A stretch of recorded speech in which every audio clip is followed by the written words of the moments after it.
ہم دیکھتے ہیں سماج میں بیماریاں ایک ایسی چیز ہے جس سے کوئی انسان ایکسیپشنل اور مستثنا نہیں ہے. کوئی انسان یہ نہیں کہہ سکتا کہ جو ہے وہ بیمار نہیں ہوتا، اسے بیماری نہیں ہوئی، وہ کبھی بیمار نہ ہوا، یا اگر نہ ہوا ہے تو مستقبل میں آنے والے فیوچر میں وہ جو ہے بیمار نہیں ہوگا. تو بیماریاں ایسی چیز ہے جو انسان سے ایسی لگی ہے کہ جیسی زندگی ہے ویسی بیماریاں. انسان پیدا ہوا تو بیماریاں، پیدا ہوا تو انفیکشنز، پیدا ہوا تو فلاں مسائل، پیدا ہوا تو فلاں. اور بیماریاں مطلب انسانی سماج، انسانی زندگی سے بالکل بہت گہرائی سے لگی ہوئی، اس سے مستثنا، اس سے ایکسیپشنل، اس سے بچ کر کسی کو چارہ انسان کو ہی نہیں کہ بیمار نہ ہو. پھر چاہے یہ بیماریاں کتنی متشدد، کتنی زیادہ سخت ہوں گی، کتنی کم ہوں گی، معمولی ہوں گی یا اور زیادہ تیز ہوں گی، ایک الگ بات ہے.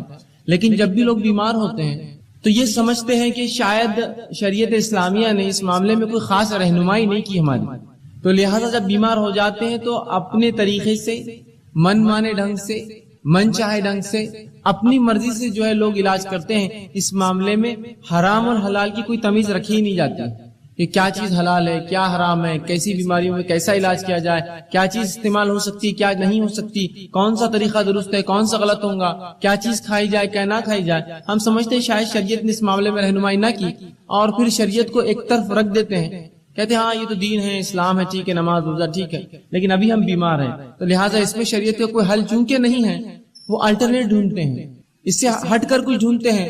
پھر ہم دیکھتے ہیں کہ وہ کتاب و سنت کو چھوڑ کر، شریعت کو چھوڑ کر، قرآن حدیث کو چھوڑ کر، نبی اکرم صلی اللہ علیہ وسلم صحابہ کے بتائے طریقے کو چھوڑ کر من مانی کرتے ہیں. مثال کے طور پر کوئی تعویذ لٹکا لیتا ہے، یہ سمجھتا ہے کہ اس سے شاید شفا ہو جائے، اس لیے کہ فلاں کسی نے کہہ دیا کہ بیئر پینے سے جو ہے پتھری نکل جاتی، تو ان کو لگا کہ اب علاج چکی ہے، شریعت اس میں کوئی رہنمائی تو کرتی نہیں ہے، لہٰذا آپ شراب پینا شروع کر دو. کچھ لوگوں کو دیکھا گیا کہ وہ گانجا اور افیم پیتے ہیں، اس لیے کہ انہیں لگتا ہے کہ فلاں مرض کا کوئی علاج نہیں ہے، شریعت نے اس میں رہنمائی نہیں کی، لہٰذا ہم یہ کر لیں. اور پتہ نہیں کیا کیا لوگ اس میں کرتے ہیں، بنا حلال اور حرام کی تمیز رکھے، بنا جانے کہ یہ چیز جو استعمال کی جا رہی ہے شریعت نے اس کو سینکشن کیا نہیں کیا، حلال جانا نہیں جانا، اس کو حرام تو نہیں قرار دیا. اور اس معاملے میں جب کوئی کہتا ہے بھائی حرام ہے حلال، تو کہتے دیکھو ہم بیمار ہیں، ہماری تکلیف ہم کو معلوم ہے، آپ ذرا خاموش بیٹھ جائے تو اچھا ہے، اس معاملے میں ہمیں کرنے دیجیے جو ہم کر رہے ہیں، اگر مجھے اس سے سکون ملتا ہے تو میں اسی کو اختیار کرتا ہوں. جیسا بہت سے لوگوں کو مرغی کا مسئلہ ہوتا ہے تو دن بھر گانے سنتے رہتے ہیں، کار میں بیٹھے گانا لگا دیا، موبائل ہینڈ سیٹ میں گانا لگا دیا، گھر کے اندر گانا لگا دیا، اس لیے کہ ان کو لگتا ہے سکون اس کے بغیر حاصل نہیں ہوگا، جبکہ شریعت نے واضح طور سے بتایا کہ حرام چیزوں سے علاج نہیں ہو سکتا. تو ہم یہ سمجھتے ہیں جب بیمار ہو جاتے ہیں کہ شاید اب شریعت میں ایسی کوئی رہنمائی نہیں، لہٰذا منمانی کی جائے، اب جو چاہے کرو، جیسے چاہے علاج کرو، حرام حلال کی کوئی تمیز نہیں، چاہے میوزک کا اس میں استعمال ہو، چاہے ناچنا گانا اس میں پڑے، چاہے شراب پینا پڑے یا کوئی اور کام کرنا پڑے، سب کرو، اس لیے کہ اس معاملے میں ہم جو ہے لاوارث جیسے یا بنا سرپرستی کے چھوڑ دیے گئے، اب بہرحال معاملہ ہم کر سکتے ہیں. اسی لیے اس عنوان کو ہم نے خاص طور سے انتخاب کیا کہ اسلام کیسے رہنمائی کرتا بیماری کے تعلق سے، بیماری اور اسلام کہ ان دونوں کا تعلق ہے.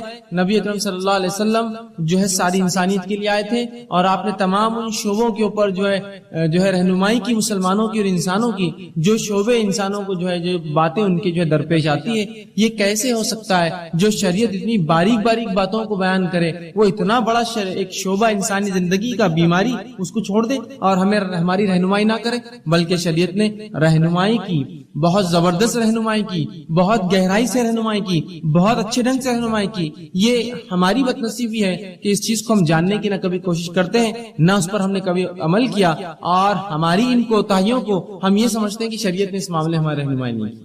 یاد رکھیے اس کو جاننے کی ضرورت. جب آپ شریعت کو پڑھیں گے، یہ شریعت ایسے ایسے شعبوں میں، ایسی ایسی جگہوں پر رہنمائی کرتی ہے جہاں ہم توقع بھی نہیں کرتے کہ یہاں شاید رہنمائی ہوئی. مثال کے طور پر ایک انسان اپنی ازدواجی زندگی، میاں بیوی کے رشتے کیسے قائم رکھے، شریعت نے یہاں بھی رہنمائی کی. کچھ لوگ سمجھیں گے یہ تو بیاہی ہے، یہ بیاہی نہیں، یاد رکھیے یہ طریقہ زندگی ہے. اگر وہاں رہنمائی نہ کرتا تو پھر انسان تو منمانے ڈھنگ سے اختیار کرتا اور انسان نہیں جانور بن جاتا. تو اس جگہ بھی شریعت نے رہنمائی کی جس جگہ کے اندر جو ہے عموماً لوگ جو ہے شرمائیں گے کہنے کے لیے، اور نبی اکرم صلی اللہ علیہ وسلم نے جو کہ سب سے باحیا شخصیت تھی، وہ باتیں بھی بتائی حیا کے باوجود، تاکہ آنے والی نسلوں کو اس مسئلے میں بھی رہنمائی. تو وہ دین اور شریعت اور وہ نبی کیسے لوگوں کو اس معاملے میں رہنمائی نہ کرے کہ بیماری کا کیا معاملہ ہے، بیماری میں اسلام کیا معاملہ دیتا ہے، بیمار کے ساتھ کیا سلوک ہو، کن چیزوں سے علاج کیا جائے، کون سی چیزیں حلال ہے، کون سی چیزیں حرام ہے، کن چیزوں کی تاکید کی گئی، صحت کی حفاظت کس طرح کی جائے، صحت کی اہمیت کیا ہے، بیمار ہو جائے تو کیا کیا کیا جائے، بیماری بڑھ جائے تو کیا کیا ہے، بیمار کرسی کے لیے کیا کیا جائے، اگر مرض الموت اتنا اس کا مرض بڑھ گیا کہ موت کی قریب ہے تو موت کے قریب کیا کیا جائے، اگر مرنے لگے تو مرتے وقت کیا کیا جائے، اور اگر مر جائے تو مرنے کے بعد کیا کیا جائے۔ یہ تمام رہنمائی شریعت نے کی ہے، مکمل طور سے ہمارے بیماری سے لے کر علاج سے لے کر شفا یا غیر شفا کی حالت لے کر اور موت اور پھر بالکل موت کے بعد کے تمام معاملات بتائے۔ میں انشاءاللہ آپ کو بیماری کے تعلق سے حلال و حرام چند باتیں، وہ چیزیں جن سے نبی اکرم صلی اللہ علیہ وسلم نے علاج کیا، اور وہ چند رہنمائی کی بیمار سے کیسے بیمار پرسی کرے، بیماری کا مومن کو کیا فائدہ ہوتا ہے، یہ تمام باتیں آج آپ کے سامنے رکھنے کی کوشش کروں گا۔ میں نے آپ کے سامنے جو ہے سورہ بنی اسرائیل سورہ نمبر 17 اس کی آیت نمبر 82 تلاوت کی۔ اللہ فرماتا ہے وَنُنَزِّلُ مِنَ الْقُرْآنِ مَا هُوَ شِفَاءٌ وَرَحْمَةٌ لِّلْمُؤْمِنِينَ، کہ ہم نے جو قرآن کو نازل کیا اس کے اندر جو ہے مومنوں کے لیے شفا اور رحمت ہے، وَلَا يَزِيدُ الظَّالِمِينَ إِلَّا خَسَارًا، اور ظالموں کو اس کے میں خسارے کے علاوہ، ظالموں کو اس سے نقصان کے علاوہ کچھ نہیں ملتا۔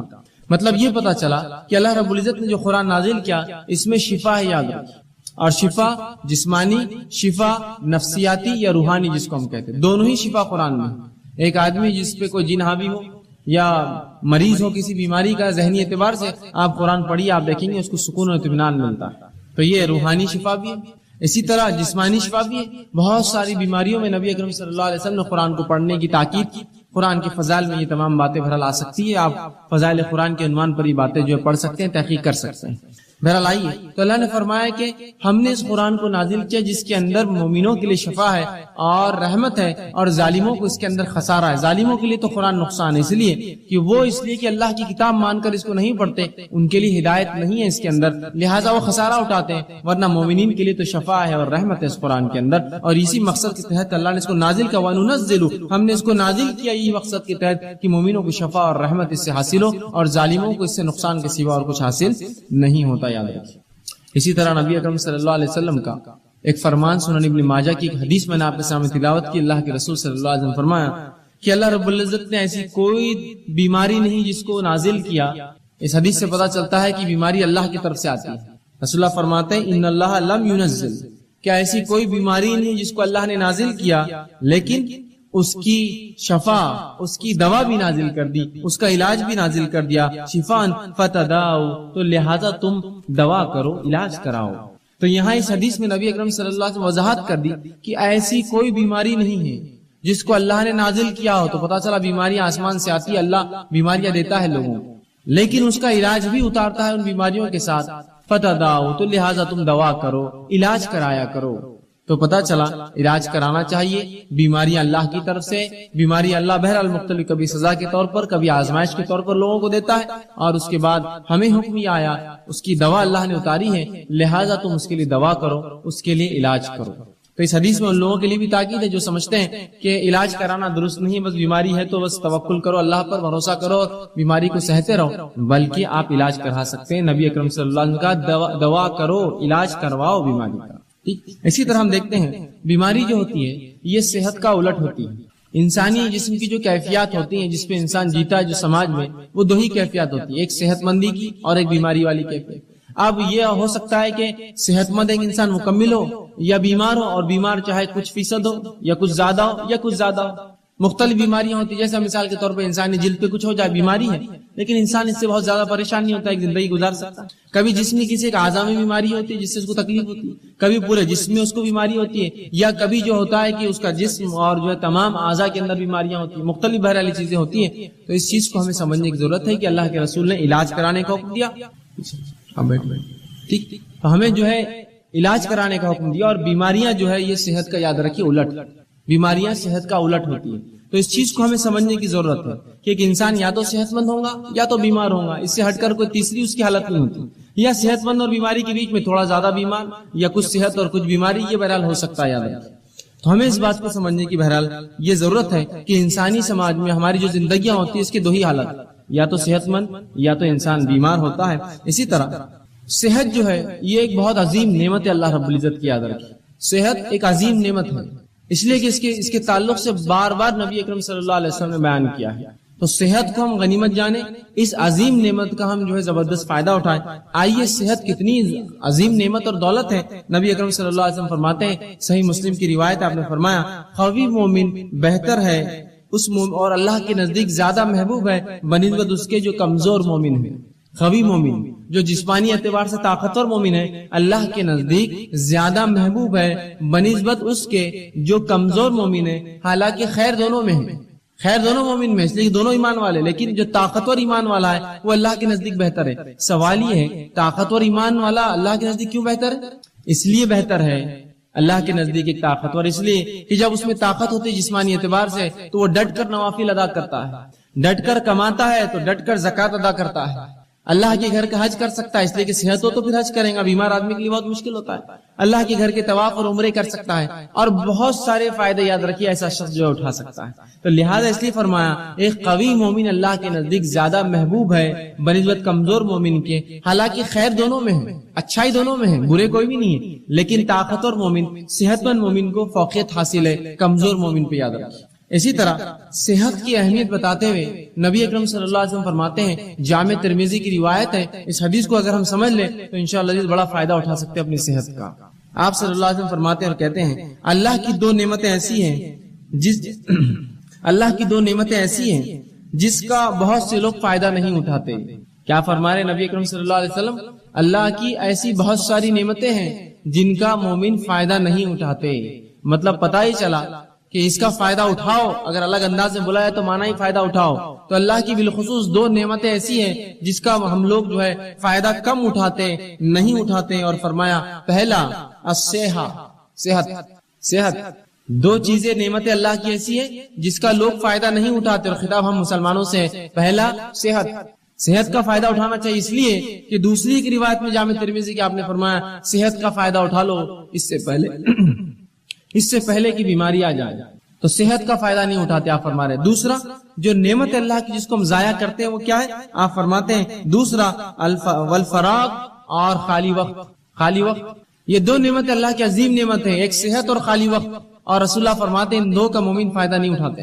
اور واقعی میں بات کتنی سچ ہے کہ جب اللہ ہمیں صحت دیتا ہے تو ہم کوئی کام نہیں کرتے ہیں. جب بیماری آتی تو ذکر و اذکار، صدقات، نوافل سب کا ہمیں جوش جاگ جاتا ہے. جب صحت کی کیوں نہیں فائدہ اٹھایا؟ جب ذکر و اذکار کرتے، جب نمازیں پڑھتے، قیام کرتے، اہتمام کرتے، اس لیے کہ جب اللہ نے طاقت دی تھی. یا پھر جوانی تو چھوڑ دیتے ہیں، جوانی جب گزر جاتی ہے اور بڑھاپے میں پھر تمام اعمال کرنے کی کوشش کرتے جو جوانی کی عبادتیں تھیں. یقیناً شریعت یہ نہیں کہہ رہی کہ بڑھاپے کی عبادتیں قبول نہیں ہوتی، لیکن جوانی کی عبادتیں زیادہ مطلوب ہے بڑھاپے کے مقابلے میں، اس لیے کہ یہاں انسان ینگ ہوتا ہے، اس میں جوش ہوتا ہے اور بہت سارے ایسے کام کر سکتا ہے جو عمر نہیں کر سکتا ہے بڑھاپے کی عمر میں. تو کہا دو ایسی نعمتیں ہیں جس کا انسان فائدہ نہیں اٹھاتے، لوگ فائدہ نہیں اٹھاتے، مسلمان نہیں اٹھا رہے ہیں. ایک صحت اور دوسرا الفراغ اور خالی وقت. کتنی صحیح بات کی. آج کتنا خالی وقت ہمارے نوجوانوں کے پاس ہے، لیکن کیا اس کا استعمال ہو رہا ہے؟ نہیں ہوتا ہے. کہاں ہوتا ہے؟ لوگ کہتے ہیں میں مصروف ہوں، لیکن مصروفیت کیا ہے؟ 2 گھنٹے 4 گھنٹے کہیں جا کے اور اس کے بعد خالی وقت بیٹھے ہیں، کبھی کھا رہے ہیں، کبھی کھیل رہے ہیں، کبھی بیٹھ رہے ہیں، کبھی چائے کی دکان پہ، کبھی ہوکو پارلر کے اندر ہے، تو کبھی جم میں پڑے ہوئے، تو کبھی سوئمنگ پول پہ خالی وقت گنوا رہے، تو کبھی گھومنے پھرنے جا رہے. گویا اگر ایک انسان پورا 1 مہینہ اپنا شیڈول نکالے، اپنا ٹائم ٹیبل بنائے، تو دیکھیے اس کے اندر سے میں سمجھتا ہوں بمشکل ہر روز 2 سے 3 گھنٹے ایسے جو واقعی میں جینوین یقینی طور سے وہ جو کچھ کام کرتا ہے، باقی سب رکامہ ہوتا ہے، خالی ہوتا ہے، اور فالتو کاموں کو وہ کام سمجھتا ہے. تو کتنی صحیح بات آپ صلی اللہ علیہ وسلم فرمائی. 2 نعمتیں ہم ضائع کرتے ہیں، ایک صحت، دوسرا خالی وقت. صحت کا استعمال کر لیجئے اس سے پہلے بیماری آئے، خالی وقت کا استعمال کر لیجئے اس سے پہلے کہ اللہ ایسی مصروفیت دے پھر آدمی خالی ترستا رہے، کاش کی یہ ٹائم ہوتا تو یہ کرتا، کاش یہ وقت ہوتا تو یہ کام کرتا.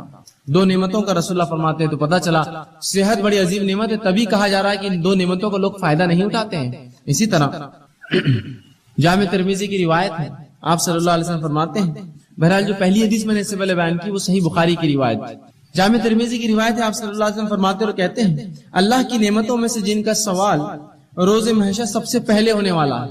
اللہ کی نعمتوں میں سے جس کا سوال قیامت کے روز، آپ صلی اللہ علیہ وسلم فرماتے ہیں کہ قیامت کے روز جو اللہ رب العزت کی نعمتیں ہیں جن کے تعلق سے سوال کیا جائے گا، اور سب سے پہلے جس کا سوال کیا جائے گا، آپ فرماتے اور کہتے ہیں کہ سب سے پہلے اس سے پوچھا جائے گا کہ کیا میں نے صحت مند جسم نہ دیا تھا؟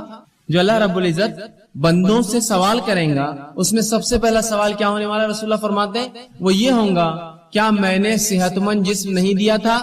بتا اب کیا کیا اس کیا جواب دیں گے؟ اے اللہ صحت دی تھی تو میں نے تو منشیات میں، نشوں میں، تمباکو خوری کے اندر، سگریٹ نوشی کے اندر جسم کو برباد کیا، کھیل کود کے اندر وہ کام نہیں کر پایا. یہ جواب دیں گے. سوال ہونے والا ہے صحت دیا تھا، جسم دیا تھا، اچھا کیا استعمال کیا، کتنی نمازیں پڑھی، کتنے نوافل کا اہتمام کیا، مال و دولت دیا تھا، اس کے ساتھ صحت دی تھی، کتنے حج اور عمرے کیے تو نے، کیسی اپنی صحت کو لگایا، میری راہ میں کوئی کوشش کی، مومنوں کی کبھی مدد کی، مصیبت زداؤں کے لیے آگے بڑھا، جو جسمانی قوت تھی اس کا استعمال کیا، اس کے ساتھ مالی اثر. سوال ہونے والا جسم دیا تھا کیا جواب دیں گے ہم؟ بلکہ ایک روایت میں آتا ہے کہ اللہ پوچھیں گا میں نے جسم دیا تھا، کس چیز میں اس کو برباد کیا تو نے، اس جسم کو کہاں لگایا، وہ جسم تو نے کہاں اس کو بوسیدہ کر کے آیا. کیا جواب دیں گے ہم؟ آج ہم دیکھتے ہیں کہ لوگ یا ہمارے نوجوان طبقہ جو ہے بوڑھے ہوتے جا رہے ہیں، کام کر کے تھک گئے، اور نوجوان سستی اور کاہلی کے اندر اتنے ہی زیادہ آگے بڑھے ہوئے کہ انسان گھر کا بوڑھا کام کر کے تھکا ہوا ہے، اور نوجوان جو ہے بالکل آرام کر رہے ہیں، ان کو کوئی فکر نہیں، نہ گھر کی، نہ کمانے کی، نہ آگے چیزوں کی. اللہ رب العزت کو یاد رکھیے، اگر اللہ نے کتنا بھی دیا، یہ جسم جو اچھا دیا ہے صحت مند، قیامت کے روز سوال ہونے والا ہے کیا. پہلا سوال یہ ہونے والا ہے اچھا جسم دیا تھا، یہ سوال ہوگا.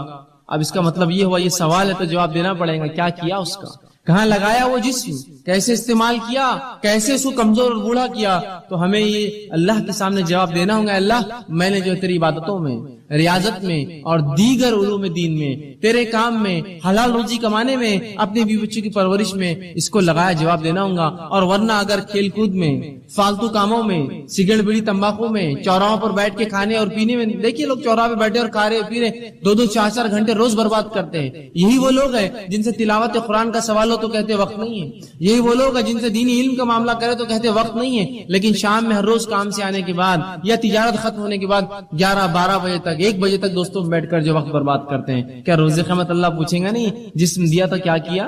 اے اللہ میں تو نکڑوں پہ بیٹھتا تھا، میلے ٹھیلوں پر جاتا تھا اور چوراہوں پر بیٹھتا تھا اور دوستوں سے بات چیت کرتا تھا. یہ جواب دیں گے اپنے رب کو؟ کھیل کود میں نے ضائع کیا. کھیل کود کی عمر ہوتی ہے، کھیلنا چاہیے. کچھ لوگ تو ایسے ہو جاتے ہیں کہ عمر پوری گزر گئی، ان کو بچے ہو جاتے ہیں پھر بھی کھیلتے رہتے ہیں. اس کا شوق ہے، اس کا شوق ہے. اور جب دینی کام کی بات کی جائے تو بھائی چھٹی نہیں ہوتی، کیسے کریں؟ کیوں؟ جس دن چھٹی ہوتی ہے اس دن کیا، اس دن تو کھیلنا ضروری اور فرض ہے نا مجھ پر، تو وہ دن تو چھوڑ دیجیے آپ. سوال یہ اللہ رب العزت کو ہم کو جواب دینا ہے اچھا جسم دیا تھا، کہاں لگا کر آیا، اس جسم کا، اس صحت کا کیا استعمال کیا. ٹھیک ہے، تو صحت جو ہے ایک عظیم نعمت ہے. اب جب یہ نعمت ہے تو ہر نعمت کی حفاظت کرنا پڑتی ہے، یاد رکھیں. اسی طرح صحت کی بھی حفاظت کرنا پڑے گی، اور مومن کے لیے صحت کی حفاظت کرنا فرض ہے. میرے اور آپ کے لیے اپنی صحت کی حفاظت کرنا فرض ہے. گویا ہر وہ چیز جو صحت کے خلاف جاتی ہے اس کو ہم استعمال نہیں کر سکتے ہیں. اور یہ بات کتنی درست ہے کہ ایک انسان اگر آپ میرے گھر آئے اور میرے گھر آ کر تشریف رکھے اور میں آپ کو جو ہے رکابی کے اندر بسکٹس لا کر دوں اور کہوں کہ یہ بسکٹ کھانے سے ہو سکتا ہے آپ مر جائے، یا یہ چائے میری پی لیجیے، ہو سکتا ہے یہ چائے پی کر آپ کو کینسر ہو جائے، اور آپ کو لا کر کھانا کھلاؤں، اچھا کھانا، بریانی، نانخلی، اور کہوں یہ کھانا کھانے کے بعد ہو سکتا ہے آپ جو ہے کچھ دن کے بعد جو ہے گلے کی کینسر سے، یا جو ہے منہ کے کینسر سے، یا دانتوں کے کینسر سے، یا جسم کے سڑنے سے آپ مر سکتے ہیں، یہ نوش فرمائی، تو کیا وہ چیز آپ کھائیں گے؟ اس لیے کہ آپ کہیں گے صحت کی حفاظت فرض ہے.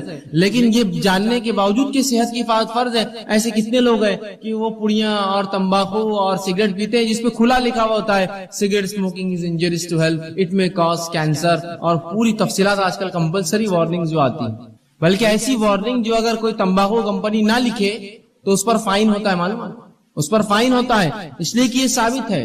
ایک دنیا کی مشہور اور معروف کمپنی مالبورو نے ایک مرتبہ یہ کیا کہ وہ اپنی سگریٹ کی ڈبی پر لکھتا نہیں تھا اشتہار، اور اس نے کئی زمانے تک فروخت کی. ایک خاتون کو اس سے کینسر ہوا، وہ پیتی تھی اس لیے کہ اس پہ لکھا نہیں تھا، اس کو لگا یہ سیف ہے کینسر سے، اس نے اس کو پیا، اس کو کچھ سالوں کے اندر کینسر ہوا. اس نے اس پہ جو ہے اس کمپنی پہ جو ہے کیس جو ہے ڈال دیا، کہا کہ یہ کمپنی لکھا کیوں نہیں جب اس میں اتنی خطرناک چیزیں تھی جس سے میں بیمار ہو سکتی ہوں. کمپنی کو بہرحال اس سے کمپلائن کرنا پڑا، وہ کیس جیتی اور اس کو $32 بلین اس نے جو ہے اس کمپنی کو پے کرنا پڑے، اسے ایک اکیلی خاتون کو $32 بلین کا کیس ٹھوکا تھا اور اس کو ملا پورا پیسہ. اس لیے کہ انہوں نے کیوں نہیں چھاپا اپنے اس پر، جبکہ معلوم تھا اس کو 3 سال میں کینسر اور سگریٹ پینے، اس کو لگا اس سے کینسر نہیں ہوتا، اچھی برانڈ کی کمپنی ہے سگریٹ. یہاں لکھی ہوئی چیزیں ہیں کہ صحت کے خلاف ہے، کینسر ہو سکتا ہے، مر سکتے ہو، ٹیوبرکلوسس ٹی بی ہو سکتا ہے، تمہیں کچھ بھی ہو سکتا ہے، لیکن اس کے باوجود بھی دیکھیے دھڑلے سے ہم پیے جا رہے ہیں. صحت ایک نعمت ہے، اس کی حفاظت مجھ پر آپ پر فرض ہے. وہ بسکٹ میرے گھر کے آپ نہیں کھائیں گے جس کو میں کھلاتے وقت کہوں اس سے کینسر ہو سکتا ہے، اس سے بیمار ہو سکتا ہے، اس سے ٹی بی ہو سکتا ہے. پھر کیسے ہم وہ چیزوں کو استعمال کرتے ہیں اپنی نفس پہ حاوی ہونے دے جو اتنی نقصان دہ.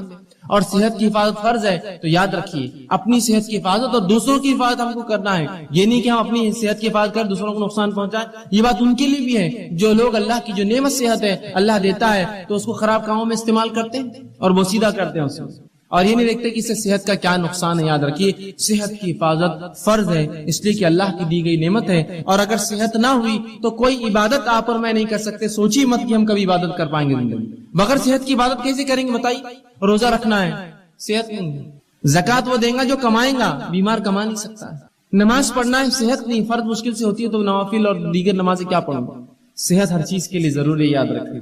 ایک مومن کے لیے تو اور زیادہ اس کی اہمیت بڑھ جاتی ہے. جو دنیا میں آیا ہی اللہ کی عبادت کے لیے، اس کے لیے تو صحت بڑی افضل ہے. تو صحت کی حفاظت میرے اور آپ کے لیے فرض ہے، اس کو خامخواہ برباد اور ضائع ہم لوگ نہ کریں. اسی طرح صحت کی حفاظت کے لیے شریعت نے اتنے احکامات جاری کیے. مثال کے طور پر صحت کی حفاظت کرو، طہارت کیا کرو. طہارت کرنا مطلب وضو کرنا، غسل کرنا، پیشاب پاخانے کے لیے پانی کا استعمال کرنا. یہ صحت کے لیے تو ہے تاکہ انسانی زندگی محفوظ ہے، گندگی سے پاک، گندگیوں سے بیماریاں آتی ہیں. صحت کے لیے دیکھیں کتنا خیال ہے، کہا طہارت کا حکم دیا. اسی طرح جو ہے کھانے پینے میں حرام اور حلال کی تمیز بتائی کہ دیکھو یہ حلال ہی حرام ہے. حرام چیزیں تمام صحت کے لیے نقصان دہ، حلال چیزیں تمام فائدے مند ہیں. تو کہا یہ حلال ہی حرام ہے. تو دیکھیے یہاں بھی شریعت نے تاکید کی صحت کی حفاظت کے لیے. اسی طرح جو ہے ایسے کاموں سے انسانی جسم کو روکا، انسانوں کو روکا جو اس کے جسم کو ہلاک کر سکتے ہیں، جیسے زنا اور دیگر اور ایسے کام جو غلط بدفعلی انسان شرمگاہ سے کر سکتا ہے. کہا یہ تمام کام بہت خطرناک ہوتے ہیں. آج انسانیت دیکھ رہی جن لوگوں نے جو ہے یہ سمجھا کہ یہ جو رشتے ہوتے ہیں، یہ جو نکاح ہوتے ہیں، سب فالتو چیزیں، بس انسانی زندگی ایسی ایسا جانور ہوتا ہے، بس گزارو، جہاں چلا منہ مار دو، جہاں چلا شرمگاہ کا کسی کے ساتھ استعمال کر لو. آج دیکھیے کتنی بدترین بیماریوں میں ملوث ہے. کسی کو ایڈز ہے تو آج کل STDs جو ہوتے ہیں، سیکچولی ٹرانسمیٹڈ ڈیزیز کی بھرمار. تو کہا زنا کے قریب نہ جانا. دیکھیے صحت کی حفاظت کے لیے کہا نا، زنا کرو گے تو اتنی گندی گندی بیماریوں میں ملوث ہو جاؤں گے. تو صحت کی حفاظت. اسی طرح اچھا کھانا کھانے کا حکم دیا کہ اچھا کھانا کھاؤ، حلال اور طیب چیزیں کھاؤ. اسی طرح جو ہے کثرت کرنے کا حکم دیا کہ صحت کو اچھا رکھو، جس کے لیے کثرت ورزش کیا کرو. اسی طرح کھیل کود کا بھی حکم دیا، وہ کھیل کود جو انسانی جسم کو اور سماج کے لیے فائدے مند ہوتے، جیسا گھڑ سواری ہو سکتا ہے، آرچری ہو سکتا ہے، شوٹنگ ہو سکتا ہے، جو انسانی نفس کو فائدہ دے، کچھ اس میں جو ہے ایسے ہنر پیدا کرے جو فائدے مند ہے. تیرنا سیکھے، یہ سب اچھی چیزیں، سائیکلنگ کرے، رننگ سیکھے، یہ سب انسانی. تو کثرت کا حکم دیا، کھیل کود کا حکم دیا، اور بہت ساری ایسی دیگر احکامات سنائے تاکہ ایک مومن صحت مند رہے. یاد رکھے صحت کا شریعت نے بڑا خیال رکھا، اور اسی کے لیے حرام حلال، اچھا اور برے کی تمیز رکھی. یہاں مت جاؤ، یہاں جاؤ، یہ مت کرو، یہ کرو. یہ سب صحت کے لیے. طہارت کرو، طہارت کیا کرو. یہ تمام چیزیں میری اور آپ کی صحت کے لیے شریعت نے کی. صحیح مسلم کی ایک روایت آتی ہے، نبی اکرم صلی اللہ علیہ وسلم فرماتے اور کہتے ہیں کتنا دیکھیے اس امت کی صحت کا آپ نے خیال رکھا. اور رسول اللہ فرماتے ہیں، یہ غائب کے علم میں سے آپ فرماتے اور کہتے ہیں، برتن کو اور پانی کی جو تھیلیاں ہوتی تھی اس زمانے میں چمڑے میں پانی بھرا جاتا تھا، تو اس کو رات میں باندھ کر رکھا کرو. اس لیے کہ سال میں کوئی ایک دن ایسا ہوتا ہے کہ اللہ رب العزت آسمان سے بیماری نازل کرتا ہے، اور وہ بیماری جو ہے آسمان سے اترتی ہے، اور ایسی کسی کھلی چیز کو جب پاتی ہے جس کا ڈھکن رکھا نہ گیا ہو، کوئی کھانے کا برتن اس پہ ڈھکن نہ ہو، اس کا منہ بند نہ ہو، یا کوئی پانی کا ایک برتن ہو جس کا منہ بند نہ ہو، تو اس میں داخل ہو جاتی ہے.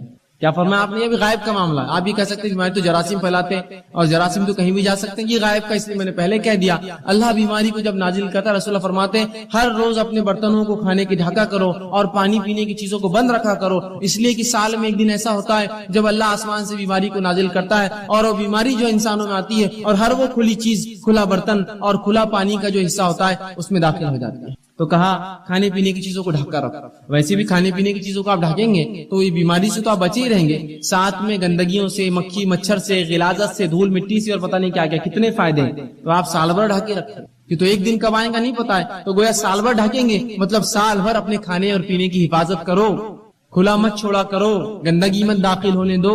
دیکھیے کتنا جو شریعت نے حفاظت کی صحت کی ایک مومن کی اور ایک مسلمان. اسی طرح بیماری جو ہوتی ہے وہ صحت کی الٹ ہوتی ہے.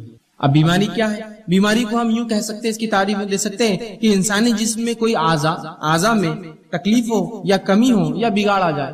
پورے انسانی جسم میں یا کسی ایک اعضاء میں کوئی تکلیف ہو یا بگاڑ آ جائے، یہ بیماری ہوتی ہے.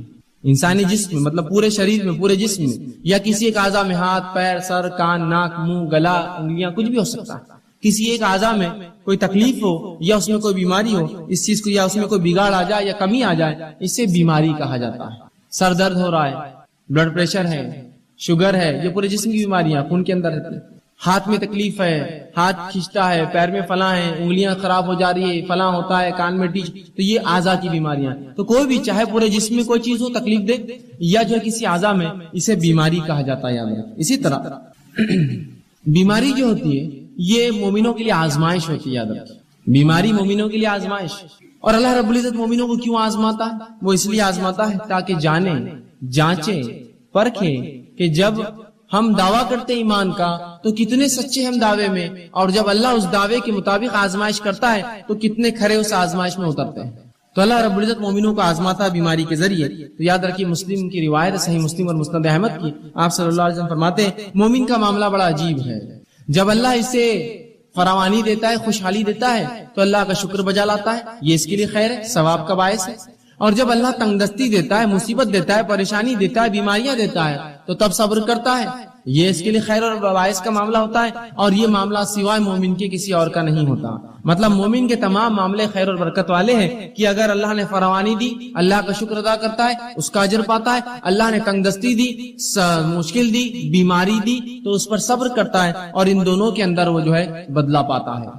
اسی طرح سنن ابن ماجہ کی روایت ہے، آپ صلی اللہ علیہ وسلم فرماتے ہیں سب سے زیادہ جو لوگ انسانوں میں آزمائے جاتے ہیں، سب سے زیادہ جو لوگ انسانوں میں آزمائے جاتے ہیں وہ سب سے پہلے ہوتے ہیں انبیاء علیہ الصلوۃ والسلام، یہ سب سے زیادہ آزمائے جاتے ہیں۔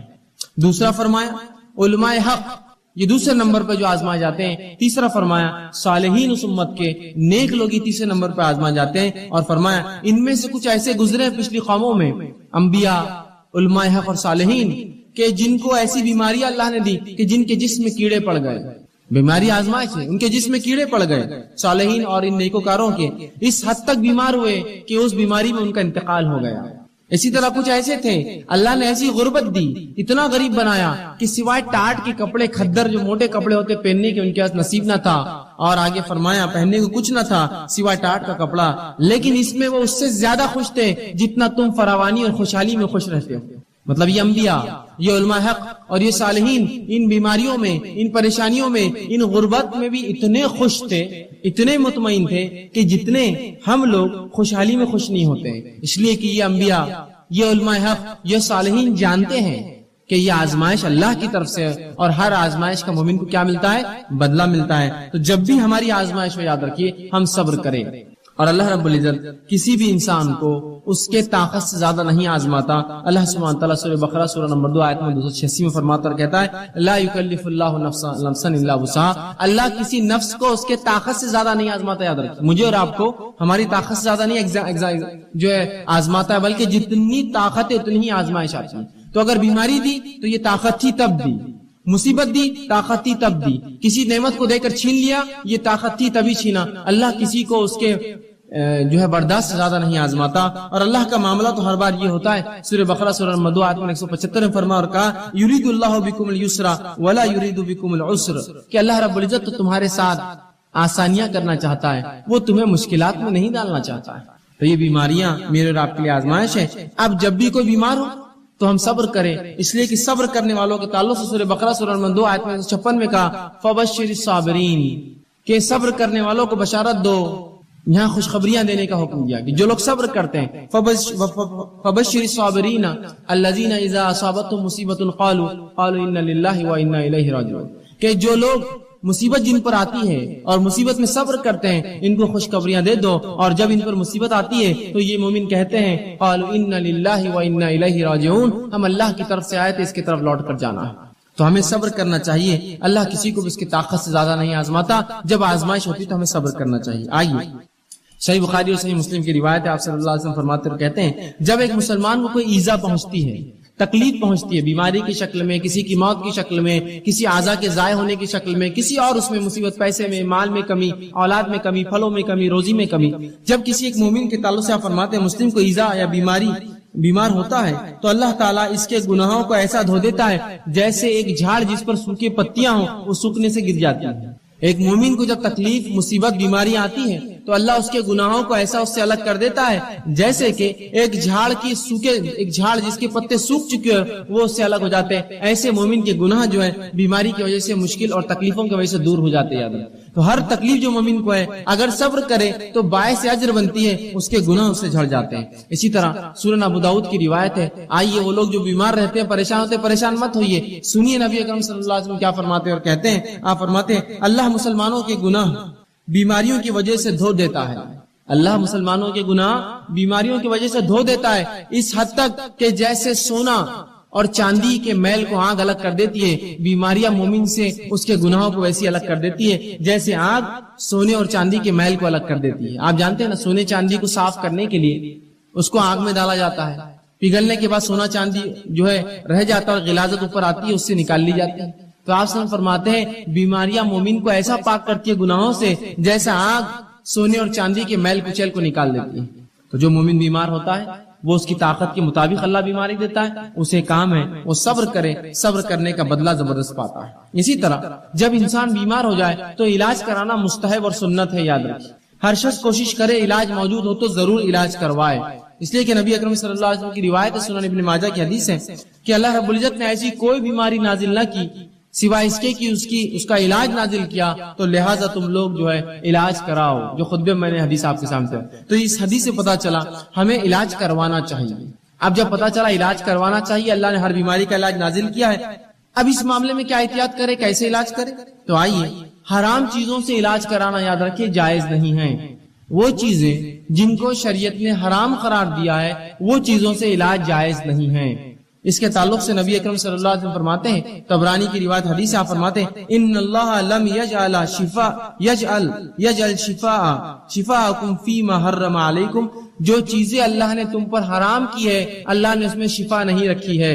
سمجھ گیا بات کو؟ حرام اشیاء کے اندر اللہ نے شفا رکھی ہی نہیں ہے، اس میں کبھی فائدہ ہو ہی نہیں سکتا. گو تھوڑے وقت کے لیے ایسا لگتا ہو کہ فائدہ ہے لیکن وہ شفا کبھی نہیں دے سکتا، اس لیے کہ رسول اللہ نے فرما دیا جن چیزوں کو اللہ نے تم پر حرام قرار دیا ہے اس میں کسی قسم کی شفا نہیں رکھی ہے. تو لہٰذا وہ اشیاء جو حرام ہیں، نشے کی چیزیں ہو سکتی ہے، دیگر اور چیزیں ہو سکتی ہے جو شریعت نے حرام قرار دی، ان کو کر کے ہم یہ نہ سمجھیں کہ اس سے فائدہ ہو سکتا ہے، اس سے شفا مل سکتی ہے، پھر چاہے بیماری جو ہے وہ نفسیاتی ہو یا جسمانی ہو. یاد رکھیں، حرام چیزیں کر کے شفا حاصل نہیں کی جا سکتی، رسول اللہ نے اس کی وضاحت کر دی. تو جب بھی اب مجھے اور آپ کو اگر ہم بیمار ہو جائے علاج کروانا ہے تو حلال چیزوں سے علاج کروانا پڑے گا، حرام چیزوں میں اللہ رب العزت نے شفا نہیں رکھی. اسی طرح اب کوئی شخص بیمار ہو جائے تو بیمار ہونے کے بعد یاد رکھیے قرآن و حدیث سے جو دم ثابت ہے، جو پڑھ کر پھونکنا چاہیے، دوا کے ساتھ یہ بھی کرنا چاہیے.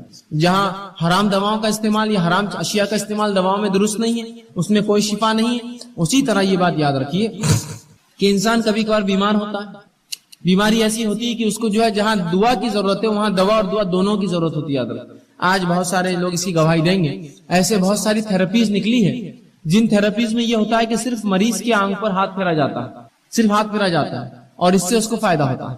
صرف ہاتھ پھیرتے ہیں، آپ جائیے ان کے پاس خالی ہاتھ پھیرتے ہیں، جبکہ نبی اکرم صلی اللہ علیہ وسلم نے اپنی زندگی میں تمام کام کر کے بتا دیا. آپ لوگوں کے پاس جاتے، ان پر دعا پڑھ کر دم کرتے اور سہلاتے ان کو، وہ اعضاء کے اوپر ہاتھ رکھتے جہاں بیمار ہے. تو آج بہت سی تھراپیز ایسی بہرحال ڈیولپ ہو رہی ہے، دھیرے دھیرے الٹرنیٹ میڈیسن آئیں گے مارکیٹ میں جس میں یہ ہے کہ صرف سہلایا جائے تو اس سے فائدہ ہو رہا ہے لوگوں کو. ٹھیک ہے، تو لوگ یہ سوچتے ہیں کہ خالی دم کرنے سے پھونکنے سے کیا فائدہ ہوگا.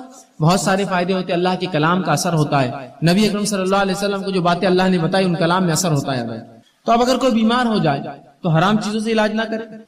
دوسرا، انسان اپنے نفس سے دم بھی کرے، سب سے پہلے اللہ سے پناہ طلب کرے اور پھر دنیاوی دوا کی طرف جائے. ہم سے جو کوتاہی ہوتی وہ یہ ہے، ہم جو ہی بیمار ہوتے سب سے پہلے ہم کہتے ہیں کہ ڈاکٹر، بس ڈاکٹر کا نام لے کے بھاگ گئے اور سمجھتے کہ اب ڈاکٹر صاحب نے جو دیا اس سے شفا تو ہونا ہی ہے.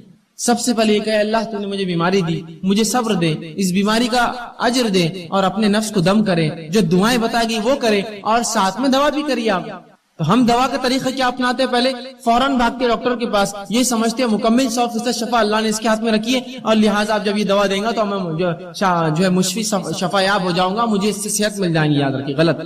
ہمیں سب سے پہلے اللہ پر توکل بھروسہ کر کے، اللہ سے دعا کر کے، وہ تمام باتیں جو نبی اکرم صلی اللہ علیہ وسلم نے قرآن میں بتائی اس کا استعمال کر کے ساتھ میں علاج کروانا ہے. یاد رکھیے، خالی علاج پر آپ بھروسہ کریں گے تو اللہ رب العزت کبھی شفا نہیں دیں گا. اور جو آج ہماری کوتاہی ہوتی ہے علاج جب ہم بیمار ہوتے ہیں سب سے پہلے سوچتے ہیں دواخانے گئے تو اچھے ہو جائیں گے، بلکہ کچھ لوگ تو نفسیاتی مریض ہوتے ہیں، خالی دواخانے کا چکر بھی مار کے آؤ تو بالکل ریلیکس ہو جاتے ہو، بہت اچھا لگ رہا بولتے ہیں۔ اور کبھی کبھار تو خالی گولیاں آپ دے دیجیے ان کو بھی میٹھی اور کھٹی کھانے کے لیے، بولتے ہیں بہت فائدہ ہو گیا، اتنا فائدہ ہوا کہ اسی کو انتہا نہیں۔ صرف جو نفسیاتی، اگر آپ خالی نفسیاتی سوچ کر اتنا فائدہ محسوس کر سکتے ہیں تو سوال ہی جب اللہ پر بھروسہ رکھ کر وہ دعاؤں کو آپ دم کریں گے کتنا اللہ فائدہ دیں گے۔ آدھی بیماری کا مسئلہ تو وہیں حل ہو جاتا ہے، تو کوشش کریں کہ اپنے نفس پہ دم کریں۔ آئیے وہ تمام باتیں جو نبی اکرم صلی اللہ علیہ وسلم نے بتائی دم کے تعلق سے، مختصر کچھ روایتیں آپ کے سامنے رکھتا ہوں۔ نبی اکرم صلی اللہ علیہ وسلم فرماتے اور کہتے ہیں دم کے تعلق سے لا باسا بالرقا ما لم یکن فیہ شرک، کہ ایسے دم کرنے میں، ایسی چیز پڑھ کر دم کرنے پھونکنے میں کوئی حرج نہیں جس کے اندر شرک نہ ہو۔ اور خود نبی اکرم صلی اللہ علیہ وسلم بیمار ہوئے اور مرض الموت آپ کا جو تھا، آپ نے عائشہ رضی اللہ عنہا سے کہا کہ مجھے پڑھ کر دم کرو، اور مائی عائشہ رضی اللہ عنہا آپ صلی اللہ علیہ وسلم پر جو ہے سورہ فلق اور سورہ ناس پڑھ کر معوذتین پڑھ کر دم کرتی گئی، اور دم کرنے کے بعد اپنے ہاتھوں سے نبی اکرم صلی اللہ علیہ وسلم کو سہلاتی گئی، ہاتھ پھیرتی گئی۔ تو پتہ چلا دیکھیے رسول اللہ بیمار تھے، آپ نے دوا بھی کی، ساتھ میں دم بھی کرنے لگوایا۔ یہ ہمارے لیے بھی، ہم بیمار ہو جائے تو دم کروائے، معوذتین خود پڑھی، خود نہ پڑھ سکے گھر والوں کو تاکید کرے کہ پڑھ کر مجھ پر دم کرو، تو کہا ایسے دم میں کوئی حرج نہیں جس میں شرک نہ پایا جاتا ہو، تو لہٰذا ہم اپنے آپ کو دم کروائے، وہ الفاظ اس میں شرک نہ ہو۔ اور قرآن حدیث میں اتنی بہترین دعائیں آ چکی ہیں، میں سمجھتا ہوں دوسرے رقیہ یا رقیہ کی ضرورت ہی نہیں ہمیں دم کرنے کی، وہ آپ پڑھ کے دم کیجئے، دیکھیے اس سے کتنے فائدے ہوتے ہیں۔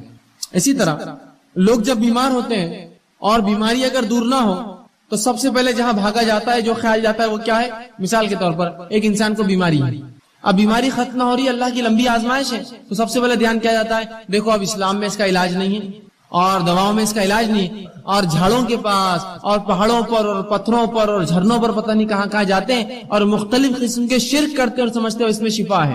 یہ بات کی گواہی سب دیں گے، کیونکہ شریعت نے یہاں بھی رہنمائی کی، کہا بیماری اللہ کی طرف سے صبر کرو، اس کا بدلہ طلب کرو، اور حلال چیزوں سے علاج کرو، اور جو دم ہے کتاب و سنت ثابت وہ دم کرو، لیکن خراب حرام کام نہ کرو۔ تو سب سے پہلا کام جو کرتے ہیں ہم لوگ تعویذات، تعویذ کی طرف سب سے پہلے متوجہ ہوتا ہے، یہ تعویذ یہاں باندھ لو تو ہاتھ کی بیماری دور، وہ تعویذ پیر پہ باندھ لو تو پیر کی بیماری دور، یہ تعویذ کمر پہ باندھ لو تو کمر کا مسئلہ حل ہو گیا، یہ تعویذ کو سر پہ باندھو تو یہ مسئلہ ہو گیا، یہ کڑا پہننے سے بیماری دور رہتی، فلاں کڑا ہاتھ پہ باندھنے سے یہ، چاندی کا کڑا پیر میں ڈالے تو یہ ہوتا، کان میں ایک بالی ڈالے تو مرغی کا مرض دور ہو جاتا، فلاں کرے تو فلاں ہوتا، ناک ٹوچ دی تو فلاں ہوتا، اور ہما اقسام کی، وہاں کڑا لگا دی تو یہ ہوتا، یہاں چھلا ڈالے تو فلاں ہوتا، وہاں بلا اگر رکھے چاندی کا تو وہ مسئلہ حل ہو جاتا، وہاں گھوڑے ہوتے نا، گھوڑے بنے ہوئے پتہ نہیں ہاتھی بنے ہوئے لے جا کر پر جو بلے رکھتے ہیں چاندی کے، یہ ڈالنے سے فلاں ہوتا، وہاں خفل ڈالنے سے یہ ہوتا، وہاں دھاگا باندھنے سے مسئلہ ہوتا، یا کوڑی اور سیپی رکھنے سے یہ مسئلہ حل ہو جاتا، وہ دھاگا کالا یوں باندھنے، یہ پیلا دھاگا، دانت نکلنے کے لیے بچوں کی آسانی ہو تو فلاں پتہ نہیں تعویذ پہنا دیا جاتا، ہاتھ میں فلاں رکھے تو نظر نہیں لگتی۔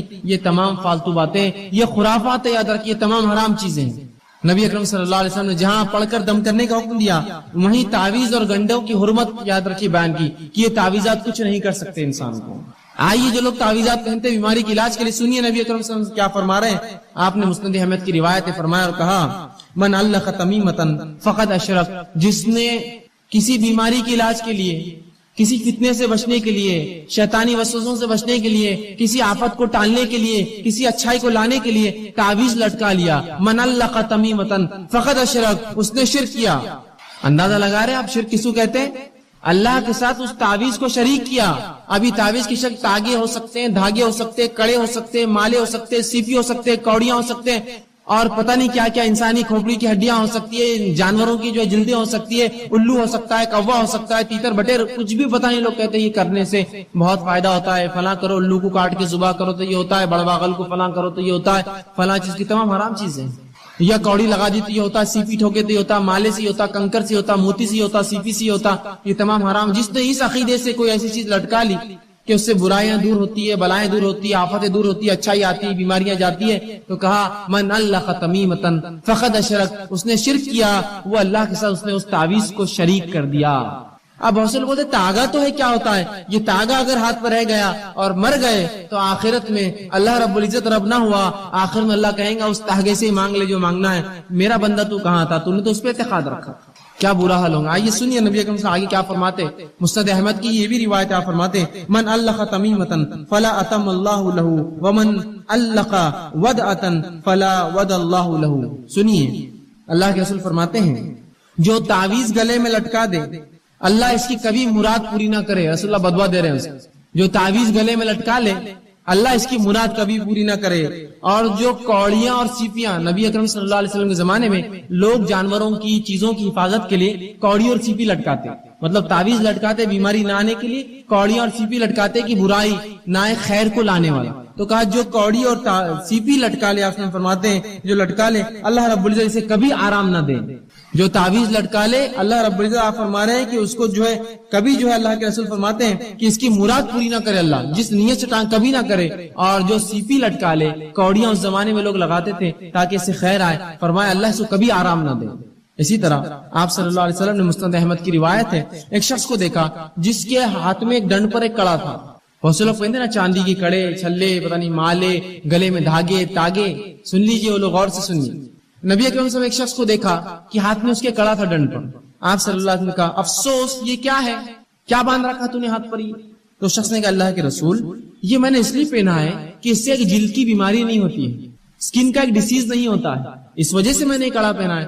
تو کہا کہ تو اسے فوراً اتار دے ورنہ اللہ رب العزت جو ہے تجھے اس میں ملوث کر دے گا، اس بیماری کو ڈال دے گا، وہ بیماری میں تجھے ملوث کر دے گا.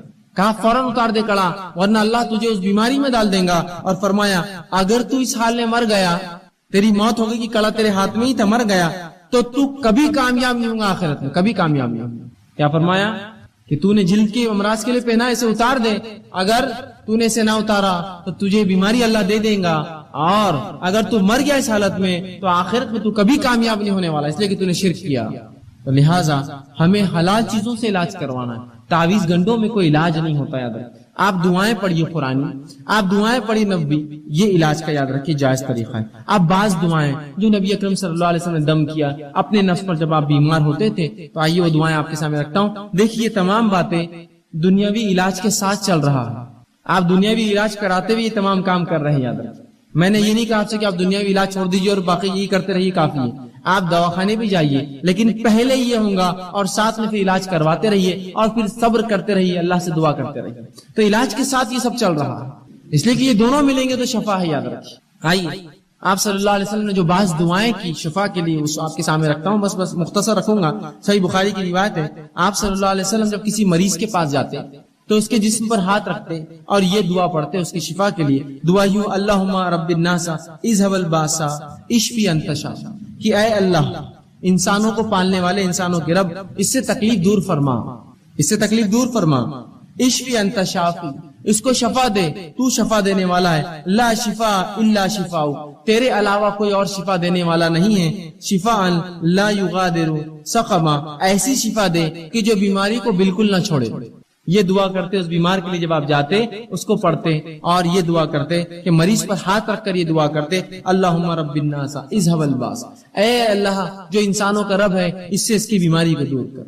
اور یقیناً جو آپ فرماتے آگے اشفی انت شافی، تو شفا دینے والا، تیرے شفا دینے کوئی نہیں ہے. لا شفاء کا الا شفاء، تیرے علاوہ کوئی شفا نہیں دیتا. شفاء لا یغادر سقما، ایسی شفا دے اس کو کہ اس کی بیماری کو بالکل نہ چھوڑے. تو ہم بھی جب مریض کے پاس جائے، کوئی گھر میں مریض ہو جائے، یہ دعا اس کے جسم پر ہاتھ رکھ کے پڑھی، دیکھے شفا ملیں گی، ساتھ میں علاج بھی بہرحال کراتے ہیں. اسی طرح صحیح مسلم کی روایت ہے، ایک شخص نے آپ صلی اللہ علیہ وسلم کے سامنے درد کی شکایت کی. کہا اللہ کے رسول مجھے تکلیف ہو رہی ہے، کسی کا اعضاء میں درد کی شکایت کی. نبی اکرم صلی اللہ علیہ وسلم جب یہ سنا، اس کی درد کی شکایت سنی، تو آپ نے فرمایا کہ تو اپنے اس اعضاء پر جہاں تکلیف ہے اپنا سیدھا ہاتھ رکھ اور 3 بار بسم اللہ پڑھ. پیٹ دکھ رہا ہے، پیر دکھ رہا ہے، اچانک سر میں درد شروع ہوا، پتہ نہیں لوگ کیا کیا کرواتے ہیں. سنت سے یہ ہے کہ ہاتھ رکھو اور 3 مرتبہ آپ نے فرمایا بسم اللہ پڑھ. اور اس کے بعد آپ نے فرمایا اور کہا کہ 7 مرتبہ پھر یہ پڑھ. 3 بار ہاتھ رکھ کے کہے بسم اللہ بسم اللہ بسم اللہ کے نام سے، اور اس کے بعد 7 مرتبہ یہ پڑھ. اور آپ نے فرمایا اعوذ بعزت اللہ وقدرتہ، کہ میں اللہ کی بڑائی اور اس کی قدرت کی پناہ لیتا ہوں. من شر ما اجد وحاذر، اس چیز سے جو میں محسوس کر رہا ہوں یا جس کا مجھے اندیشہ ہو رہا ہے. تو ایک بار 3 بار پہلے بسم اللہ کہے اور 7 مرتبہ یہ دعا پڑھے تو رسول اللہ فرماتے ہیں اللہ رب العزت اس کو جو ہے شفا دیتا ہے۔ اسی طرح صحیح مسلم کی روایت ہے، آپ صلی اللہ علیہ وسلم فرماتے ہیں کہ آپ صلی اللہ علیہ وسلم ایک مرتبہ بیمار ہو گئے، جبرائیل علیہ السلام آئے اور نبی اکرم صلی اللہ علیہ وسلم نے رقیہ کیا، دم کیا ایک دعا پڑھ کر۔ جبرائیل علیہ السلام نے کیا دعا پڑھی تھی؟ حدیث میں لفظ آتے ہیں، آپ صلی اللہ علیہ وسلم نے صحابہ کو سنا کہا بسم اللہ ارقیک، کہ میں اللہ کے حکم سے تجھ پہ جو ہے دم کرتا ہوں۔ جبرائیل علیہ السلام آئے اور رسول اللہ پر یہ دعا پڑھ کر دم کی، بسم اللہ ارقیک، کہ اللہ کے نام سے میں تجھے دم کرتا ہوں، من کل دائن یوزیک، ہر اس بیماری سے جو تجھے نقصان دہ ہے، من شر کل نفس، اور ہر نفس کے شر سے اللہ تجھے محفوظ رکھے، وعین حاسد، اور ہر نظر لگانے والے کی نظر بس سے تیری حفاظت کرے، اللہ یشفیک، اللہ تیری جو ہے تجھے شفا دے، بسم اللہ ارقیک، میں اللہ کے حکم سے تجھ کو جو دم کرتا ہوں۔ یہ دعا جبرائیل علیہ السلام نے نبی اکرم صلی اللہ علیہ وسلم پر دم کی۔ اسی طرح معوذتین آپ پڑھ سکتے ہیں، اسی طرح سورہ جو ہے فاتحہ پڑھ کر ہم دم کر سکتے ہیں۔ یہ تمام کے بڑے فضائل آتے ہیں، یاد رکھیں ہم نے یہ تمام چیزیں بہرحال آج چھوڑ دی ہیں، اور ایسی تمام وہ دعائیں جو قرآن سے اور سنت نبوی سے ثابت ہے آپ پڑھ سکتے ہیں۔ میں نے تو 2-4 نمونے کے طور پہ رکھی، یہ اگر پڑھ کر ہم کریں گے تو آپ دیکھیے جہاں دوا سے بھی علاج کا کچھ حصہ ہو رہا ہے، وہیں یہ دعائیں بہت حد تک نفسیاتی طور سے ہمیں جو مرض سے دور کر دیں گی، یا کم از کم بیماری ختم نہ بھی ہو تو ہم ایک مضبوط ایک مومن بنے رہیں گے، ہم آہو بکا نہیں کریں گے، تقدیر کو کوسیں گے نہیں، اللہ کو برا بھلا نہیں کہیں گے، اللہ سے بدگمانی نہیں کریں گے کہ ہم ہی بیمار ہونا تھا کہ اللہ ہمارا ہی گھر ملا تھا کیا مائچ ملا تھا کیا، کم از کم یہ تسلی رہیں گے انسان نفسیاتی وہ مضبوط اور قوی رہیں گا، چاہے جسمانی اعتبار سے کتنا لاغر اور بیمار ہو چکا ہو۔ تو یہ دعائیں بڑی اہمیت رکھتی ہیں۔ اسی طرح بعض ایسی چیزیں جن سے نبی اکرم صلی اللہ علیہ وسلم نے خود علاج کیا ہو، وہ آپ کے سامنے کچھ رکھتا ہوں واقعات اور کچھ چیزیں جن سے خود نبی اکرم صلی اللہ علیہ وسلم نے علاج کیا ہو۔ لیکن ایک بات اس سے پہلے میں بتا دوں کہ جو باتیں حدیث میں آتی ہے کہ آپ صلی اللہ علیہ وسلم نے ان سے علاج کیا ہے، آج بہت سی مرتبہ یہ ہوتا ہے کہ ہم کہتے ہیں ان سے تو جیسا طب نبی کتابیں ہوتی ہیں آپ پڑھتے ہیں اور علاج کرنے کی کوشش کرتے ہیں، فائدہ محسوس نہیں ہوتا ہے۔ وہ اس لیے کہ طب کا معاملہ ایسا ہے کہ اس پہ تجربات اور تجزیات کی ضرورت ہے۔ نبی اکرم صلی اللہ علیہ وسلم بہت سی باتیں فرمائی، یہ مسلمانوں کی کم علمی رہی، بے خوفی رہی، بد نصیبی رہی کہ طب نبوی ہم نے اپنے ہاتھ سے ضائع کر دی، کبھی اس پہ ریسرچ ہی نہیں کیا۔ کوئی بھی میڈیسن ریسرچ کے بغیر نہیں ہوتی ہے۔ رسول اللہ اگر یہ فرماتے کہ فلاں چیز میں یہ شفا ہے تو اس کا معنی یہ کہ اب ریسرچ کرنا پڑے گا نا، اس میں سے نکالنا پڑے گا کیسی شفا ہے، کس چیز کے ساتھ دنیا کی مل کے شفا دیں گی، کون سی اور چیزوں سے مل جانے سے فلاں فائدہ ہوگا۔ ریسرچ ورک کبھی نہیں ہوا، اور افسوس مسلمانوں نے یونانی طب کو اپنا طب سمجھا اور یونانی طب کو مکمل طور سے لے لیا، اور طب نبی اس کے چکر میں پوری جو ہے ختم ہو گئی کہ آج بہت ساری باتیں جو طب نبی میں الفاظ آتے ہیں وہ دوائیں کس کو بولتے ہیں ہم کو معلوم نہیں۔ وہ تو تبھی معلوم ہو سکتا تھا جب اس زمانے کے بعد سے لے کر مسلمان اس کو استعمال کرتے رہتے، اس پہ تجربات کرتے۔ افسوس کہ اتنا زبردست ذریعہ طب کا ہم نے کھو دیا۔ لیکن پھر بھی کچھ باتیں جو آتی رکھنے کی کوشش کرتا ہوں، وہ جو جس سے رسول اللہ صلی اللہ علیہ وسلم نے شفا کے لیے استعمال کی دواؤں کے طور پر، سب سے پہلے جو حدیث میں آتا ہے وہ یہ کہ آپ شہد سے علاج کیا کرتے تھے۔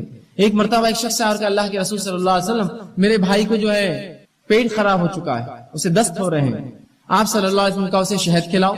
وہ گیا شہد کھلا کر آیا، کہا اللہ کے رسول اور بڑھ چکے ہیں، کہا اور کھلا، پھر اس نے کھلا کر آیا، کہا اللہ کے رسول صلی اللہ علیہ وسلم اور بڑھ چکے ہیں، کہا اور کھلا، 3 مرتبہ کھلانے کا حکم دیا۔ پھر وہ آ کر اللہ کے رسول اور اس کے جو ہے دست بڑھ گئے ہیں، تو کہا اللہ کی کتاب سچی ہے، تیرے بھائی کا پیٹ جھوٹا ہے، اسے اور کھلا شہد، اس لیے کہ اللہ نے شہد کے تعلق سے کہا اس میں شفا ہے، تو اللہ کی کتاب سچی ہے، تیرے بھائی کا پیٹ جھوٹا ہے، اسے اور کھلا۔ جب اور کھلایا گیا تو ان کو شفا مل گئی اس چیز سے۔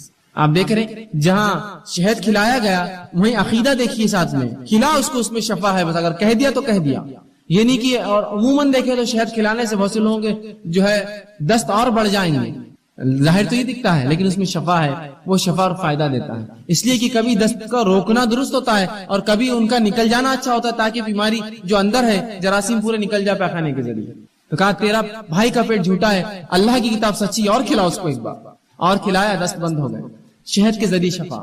اسی طرح آپ صلی اللہ علیہ وسلم نے زمزم کا استعمال کیا شفا کے لیے، اور فرمایا زمزم جس نیت سے پیا جاتا ہے اللہ اس میں شفا رکھتا ہے۔ یہ علاج بھی ہم کر سکتے ہیں کہ جب حج کو جانا ہو، عمرے کو جانا ہو، جو لوگ جاتے ہیں آپ ان کو کہیے کہ بھائی زمزم ہمارے لیے لائیے، یا خود گئے تو خوب پیجیے اس نیت سے کہ اللہ فلاں مرض کے لیے شفا، فلاں مرض کے لیے شفا، فلاں، اس لیے کہ زمزم جس نیت سے پیا تھا فرماتے ہیں اللہ نے اس میں شفا رکھی ہے اس پانی کے اندر، زمزم کا استعمال کیجیے دوا کے لیے۔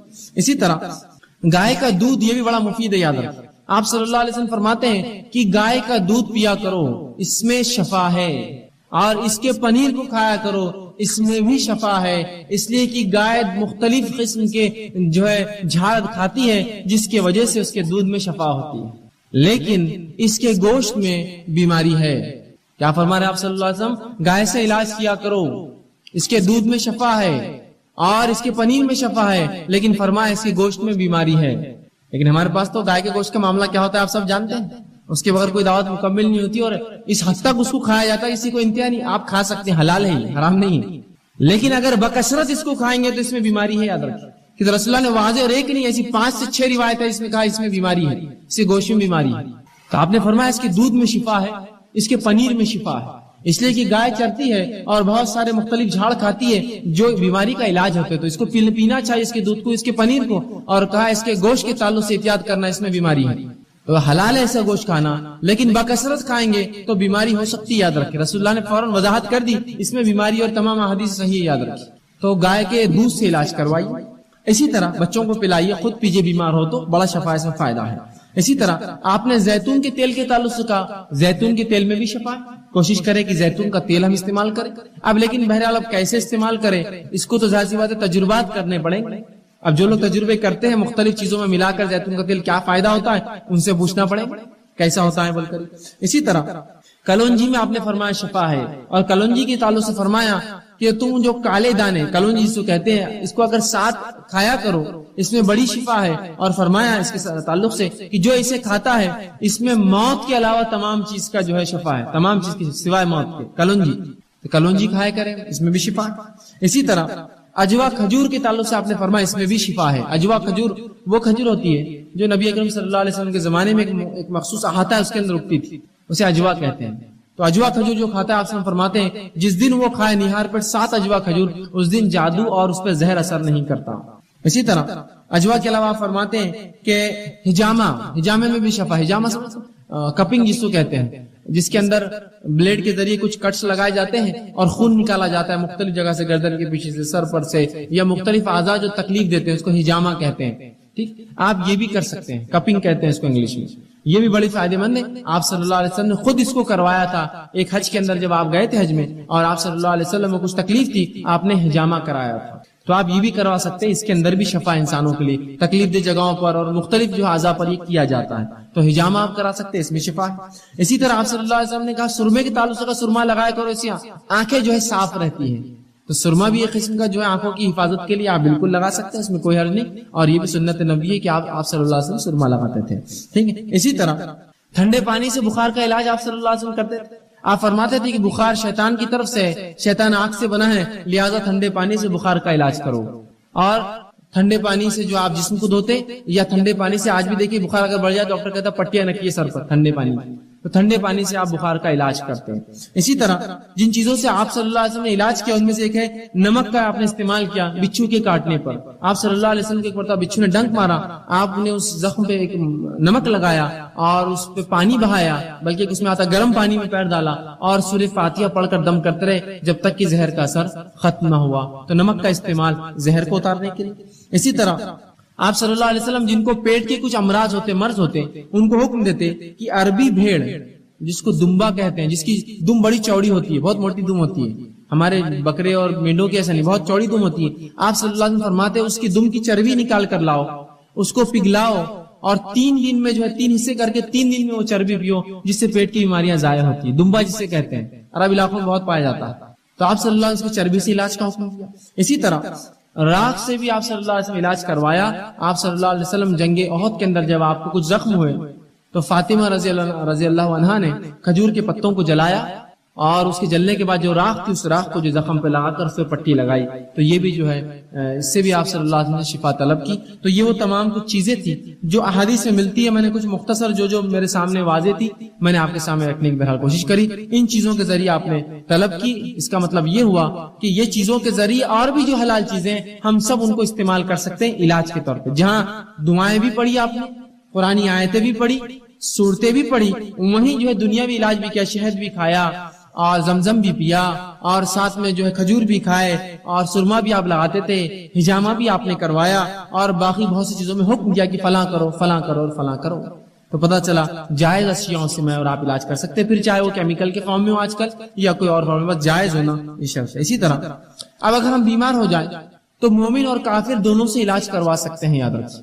مطلب ڈاکٹرز کے پاس جانا پڑے گا آپ کو، طبیب کے پاس جانا پڑے گا، تو مومن اور کافر دونوں سے علاج درست ہے، یاد رکھیں اس میں۔ اسی طرح کچھ ایسے پیچیدہ مسائل ہوتے ہیں جن میں ڈاکٹرز اور علماء دونوں کی ضرورت ہوتی ہے، تو یہاں آپ علماء سے بھی فتوی لیں گے اور ڈاکٹر سے بھی مشورے لیں گے۔ جیسے مثال کے طور پر کسی کو ٹی بی، معاف کرنا، کسی کو شوگر ہے، اب شوگر سے روزوں کا کیا معاملہ ہے کہ وہ روزے نہیں رکھ سکتا، تو پہلے وہ جو ہے کسی مسلم عالم کے پاس جائیں گا یا پہلے ڈاکٹر کے پاس جائیں گا، شوگر کتنی ہے، کیا اس شوگر میں روزہ رکھنے کا نقصان ہو سکتا ہے، وہ پہلے معلومات لیں گے۔ جب وہ معلومات مل گئی کہ نہیں رکھ سکتا، ڈاکٹر کہہ رہا ہے، پھر عالم کے پاس جائیں گا، اس کو بتائیں گا کہ ڈاکٹر نے یہ کہا میری بیماری کے تعلق سے، پھر عالم اس پر فتویٰ دیں گا اس کا کہ ٹھیک ہے آپ نہ رکھیں یا رکھیں، ٹھیک ہے، سمجھ رہے ہیں بات۔ کچھ فیلڈز ایسے ہوتے ہیں کہ جس میں دونوں کا آپ کو مشورہ لینا پڑے گا اور اس کے بعد ہی آپ جو ہے آگے بڑھیں گے، ٹھیک۔ اسی طرح ہم دیکھتے ہیں کہ صحابہ کے علاج کے لیے صحابیات بھی کرتی تھی۔ بہت سے لوگ یہ سمجھتے ہیں کہ عورت ڈاکٹر سے مرد علاج نہیں کرا سکتا، مرد ڈاکٹر سے عورت علاج نہیں کروا سکتا، اس حد تک اس کو شدت سے لیتے ہیں کہ آدمی مرنا پسند کرتے ہو لیکن جو علاج کرنا نہیں۔ ارے بھائی زندگی ہوں گی تو باقی سب اعمال ہوں گے نا، زندگی اول ہے، پہلے زندہ رہیے پھر دیکھا جائے گا اعمال کا۔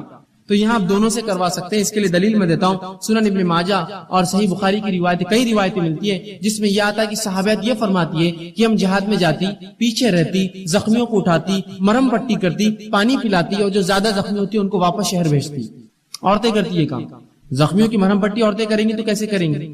ظاہر سی بات ہے وہ اپنے ہاتھوں سے کریں گی، مرہم پٹی کریں گی، علاج کریں گی، تو صحابیات یہ کرتی تھی۔ تو پتا چلا عورتیں مرد کا علاج کر سکتی ہیں، تو اس کا مطلب یہ مرد عورتوں کا علاج بھی کر سکتے ہیں، ٹھیک۔ بہرحال احتیاط اس میں ضروری ہے کہ خامخواہ کو خوشی سے عورتوں کے پاس نہ جائے علاج کروانے، نہیں ادھر کہاں جا رہے، ادھر چلو ادھر جائیں گے، یہ غلط ہوگا، اس لیے کہ حرام ہے، آپ خامخواہ کیوں جا رہے ہیں۔ اور اسی طرح خامخواہ کو عورت مرد کے پاس نہ، جبکہ عورت موجود ہے، نہیں وہ بہت ہی نکچڑی دکھتی ہے، ہم کو فلاں کرتی ہے، آدمی کتنی اچھی باتیں کرتے ہیں اپنے سے، فلاں نہیں جا سکتے آپ، اس کا نکچڑا پن درست ہے آپ کے لیے، لیکن کسی آدمی کے پاس آپ نہیں جائیں گے عورت کے ہوتے ہوئے، ٹھیک۔ تو یہ بہرحال ترجیحات ہوں گی۔ اسی طرح جب بیماری جب انسان کو ہوتی ہے تو بیماری سے پہلے احتیاط ضروری ہے۔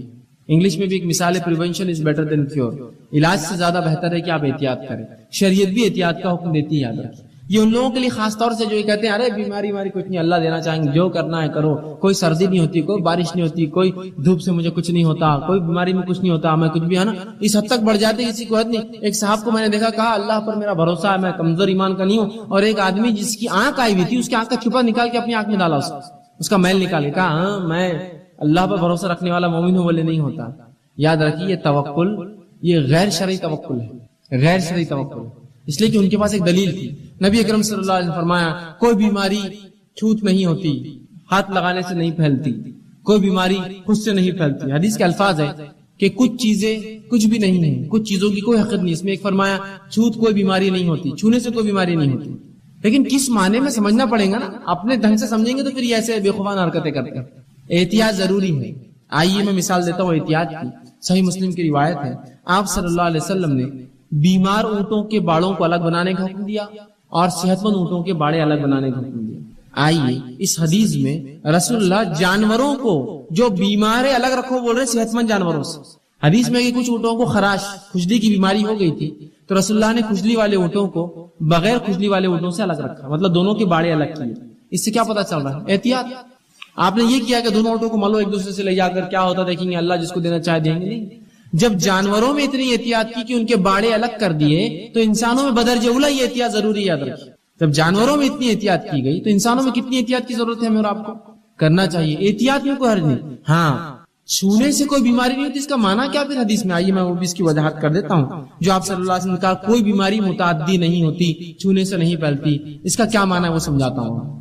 اس کا معنی یہ ہے کہ عربوں میں ایک عقیدہ تھا، نبی اکرم صلی اللہ علیہ وسلم کے زمانے میں ایک بدعقیدگی تھی لوگوں میں، وہ یہ تھی، وہ کہتے تھے کہ بیماری خود سے جانے کی طاقت رکھتی ہے ایک دوسرے کے اندر، خود سے اس کے نفس کے اندر یہ طاقت ہوتی ہے کہ جس کو چاہے لگ سکتی ہے۔ اس کے توڑ میں رسول اللہ نے فرمایا بیماری میں خود سے لگنے کی طاقت نہیں ہوتی، اللہ جس کو چاہتا ہے دیتا ہے۔ سمجھ رہے آپ بات؟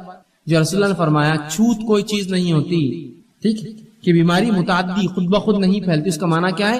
جو مشرکین مکہ کا عقیدہ تھا کہ بیماری میں سیلف یہ طاقت ہوتی ہے، اللہ نہیں، اس میں طاقت ہوتی ہے کہ جس کو چاہتی ہے لگ جاتی ہے، اس کا رد کیا اور کہا نہیں۔ اور اس کی دلیل یہ ہے کہ صحیح مسلم کی حدیث ہے، ایک شخص آیا کہ اللہ کے رسول اس کے بیمار اونٹوں کی وجہ سے میرے اونٹوں کو کھجلی ہو گئی، ٹھیک۔ خراش ہو گئی، اس کو کھجلی ہو گئی، آپ صلی اللہ علیہ وسلم نے فرمایا اچھا ٹھیک ہے، اس کے اونٹوں سے تیری اونٹ کو، ٹھیک ہے، اس کے اونٹوں کو کس سے ہوئی؟ تو کہا اس کے اونٹوں سے. اچھا کہا اس کے اونٹوں کو کس سے ہوئی؟ تو کہا اس کے اونٹوں سے. کہا پہلے اونٹ کو کس سے ہوئی؟ تو کہا اللہ نے دی. تو کہا سب کو اللہ نے دی، کوئی اونٹ کو خود پھیلی نہیں ہو، سب کو اللہ نے دی. سمجھے آپ بات کو؟ جو عقیدہ تھا اس زمانے میں لوگوں کا کہ بیماری خود سے طاقت رکھتی پہلنے کی، اللہ کے رسول نے اس کا نفی اور انکار کیا اور کہا ویسا نہیں، اللہ جس کو چاہتا ہے اس کو بیماری دیتا ہے. کہا وہ پہلے اونٹ کو کس نے بیماری دی؟ تو کہا اللہ نے. تو کہا تیرے اونٹ کو بھی اللہ نے دی، اس پہ الزام مت لگا. سمجھ رہے ہیں بات کو؟ لیکن احتیاط اپنی جگہ آپ نے کروائی. کہا صحت مند اونٹوں کو خراش والے کھجلی والے اونٹوں سے الگ رکھو. تو جب جو ہے بیمار جانوروں میں اتنی احتیاط ہے تو انسانوں میں کتنی احتیاط کی گئی؟ تو بالکل احتیاط کیا جا سکتا ہے، لیکن احتیاط حد سے زیادہ نہ بڑھے کہ مثال کے طور پر آپ کو چھینک آ رہی تھی، آپ میرے پاس آپ کو زکام تھا اور مجھے بھی چھینک آئی، دیکھو تمہارا وجہ سے میرے کو بیماری ہو. نہیں، اللہ نے دی. احتیاط الگ چیز ہے، لیکن ہوتا ہے نا ماں باپ ہے، بچہ بیمار ہے تو کیا اس سے احتیاط کر کے اس کو الگ کر دیں کہ بھائی ہم نہیں رہتے، دواخانے میں ڈال دو اس کو لے جا کر؟ نہیں، رہیں گے ساتھ. اب اگر بیمار ہوگا تو یہ نہیں کہہ سکتے ہو کہ جو ہے یہ بیماری اس کی وجہ سے ہوئی. آپ یہ کہہ سکتے ہیں اس کو بیماری تھی اللہ نے دی، مجھے بھی اللہ نے بیماری کو دی. سمجھے آپ بات کو؟ بیماری خود سے متعدی نہیں ہوتی، اللہ جس کو چاہتا ہے اس کو دیتا ہے. اب دیکھیے نا وبا پھیلتی ہے، لاکھوں لوگ ہوتے لیکن کچھ کو لگتی، سب کو لگتی ہے کہ نہیں؟ کبھی کبھار تو جو ان کے پاس ہوتے ہیں ان کو بھی نہیں لگتی، ایک دم نزدیک ہے، پاس ہے، ڈاکٹرز ہوتے ہیں پھر بھی دیکھیے بیمار نہیں ہوتے. کبھی کبھار اللہ چاہتا ہے جس کو. کبھی ایسا ہوتا ہے ایک آدمی اتنے اچھے ماحول میں رہتا ہے کہ کبھی وہ گندگی کی خریف نہیں پھر بھی بیمار ہو جاتا ہے. اللہ جس کو چاہتا ہے بیمار کرتا ہے، جس کو چاہتا ہے شفا یاب رکھتا ہے، صحت مند رکھتا ہے. ٹھیک اسی طرح بیمار کی بیمار پرسی واجب ہے. جب کوئی بیمار ہو جائے تو میرا اور آپ کا کام ہے اس کی بیمار پرسی کرے. صحیح بخاری اور صحیح مسلم کی روایت ہے، متفق علیہ حدیث ہے. آپ صلی اللہ علیہ وسلم نے فرمایا مسلمان کے مسلمان پر 5 حق ہے، 5 رائٹس ہے اس کی، 5 حق ہے. کیا ہے؟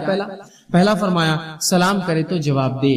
کوئی مسلمان سلام کرے تو آپ خاموش نہیں بیٹھ سکتے، جواب دینا پڑے گا. دوسرا فرمایا بیمار ہو جائے تو عیادت کرے، بیماروں کی عیادت کرنا چاہیے، یہ سنت رسول ہے. اسی طرح تیسرا فرمایا جنازہ مر جائے تو جنازے میں پیچھے جائے چلے. اسی طرح فرمایا دعوت دے تو قبول کرے، بنا وجہ انکار نہ کرے، اور چھینک آئے تو چھینک کا جواب دے. یہ مسلمان کے مسلمان پر 5 حق ہے.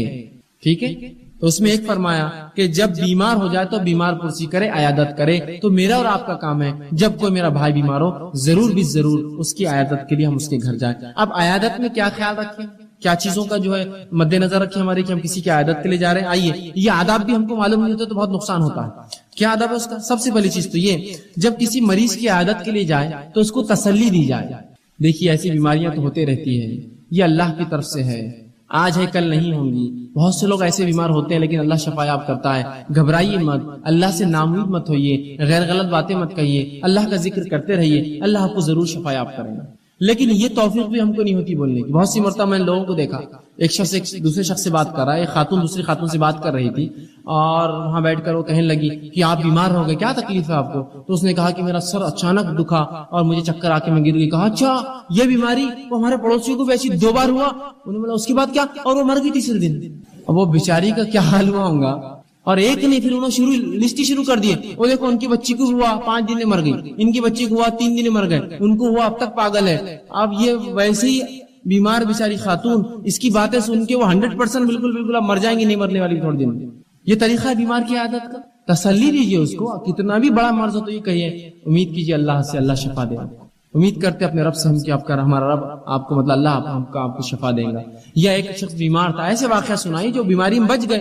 ہو سکتا ہے بہت سے مرے بھی ہوں گے اس بیماری میں، لیکن کیوں ضرورت ہے سنانے کی؟ نہیں دیکھیے فلاں تھے، لوگوں نے کہہ دیا تھا کہ وہ بچ نہیں سکتے تھے، الحمدللہ آج اللہ نے زندگی دی ہے. آپ دعا کیجیے اللہ سے، دعا کرتے رہیے، اللہ شفا دے گا. یہ ادب ہے اس کا کہ جب کسی کے پاس جائے تسلی دے، اور نہ صرف اس کو تسلی دے بلکہ دوسروں کو بھی کہے کہ اللہ اس کو شفا دے گا، امید کرتے ہیں. نبی اکرم صلی اللہ علیہ وسلم کی بیماری میں علی بن ابی طالب رضی اللہ عنہ گئے اور رسول اللہ سے ملاقات کی. جب نکلے صحابہ نے پوچھا کیسے ہے؟ تو کہا ٹھیک ہے، اللہ شفا دے دے گا. یہ نہیں کہا کہ حالانکہ آپ سے بہت بیمار تھا، لیکن پھر بھی تسلی دی تاکہ قوم میں نے تو ایک جذبہ جاگ جائیں گا یا پتہ نہیں غیر غلط حرکتیں کریں گے، لوگ روئیں گے، چلائیں گے اور پتہ نہیں کیا کیا سوچیں گے. تو کہا اللہ ٹھیک ہے، شفا دے دے گا. یہ نہیں کہا کہ بہت مزے اب تو پتہ نہیں بچتے نہیں بچتے رسول اللہ، ان کا اللہ شفا دے دے گا. لیکن بات ہم کو پتا ہے کہ 3 دن بعد رسول اللہ صلی اللہ علیہ وسلم انتقال ہو گیا. تو آپ دیکھیے تسلی دینا ہے، یہ نہیں کہ آپ ایسے واقعہ سنا جس میں اس کا بالکل دل توڑ دے، اس کو جو ہے کہہ دے کہ ہم مر جائیں گے تم جیسا، وہ مر گیا، یہ مر گئی، فلاں ہو گیا. اچھی بات. دوسرا زیادہ دیر نہ بیٹھے.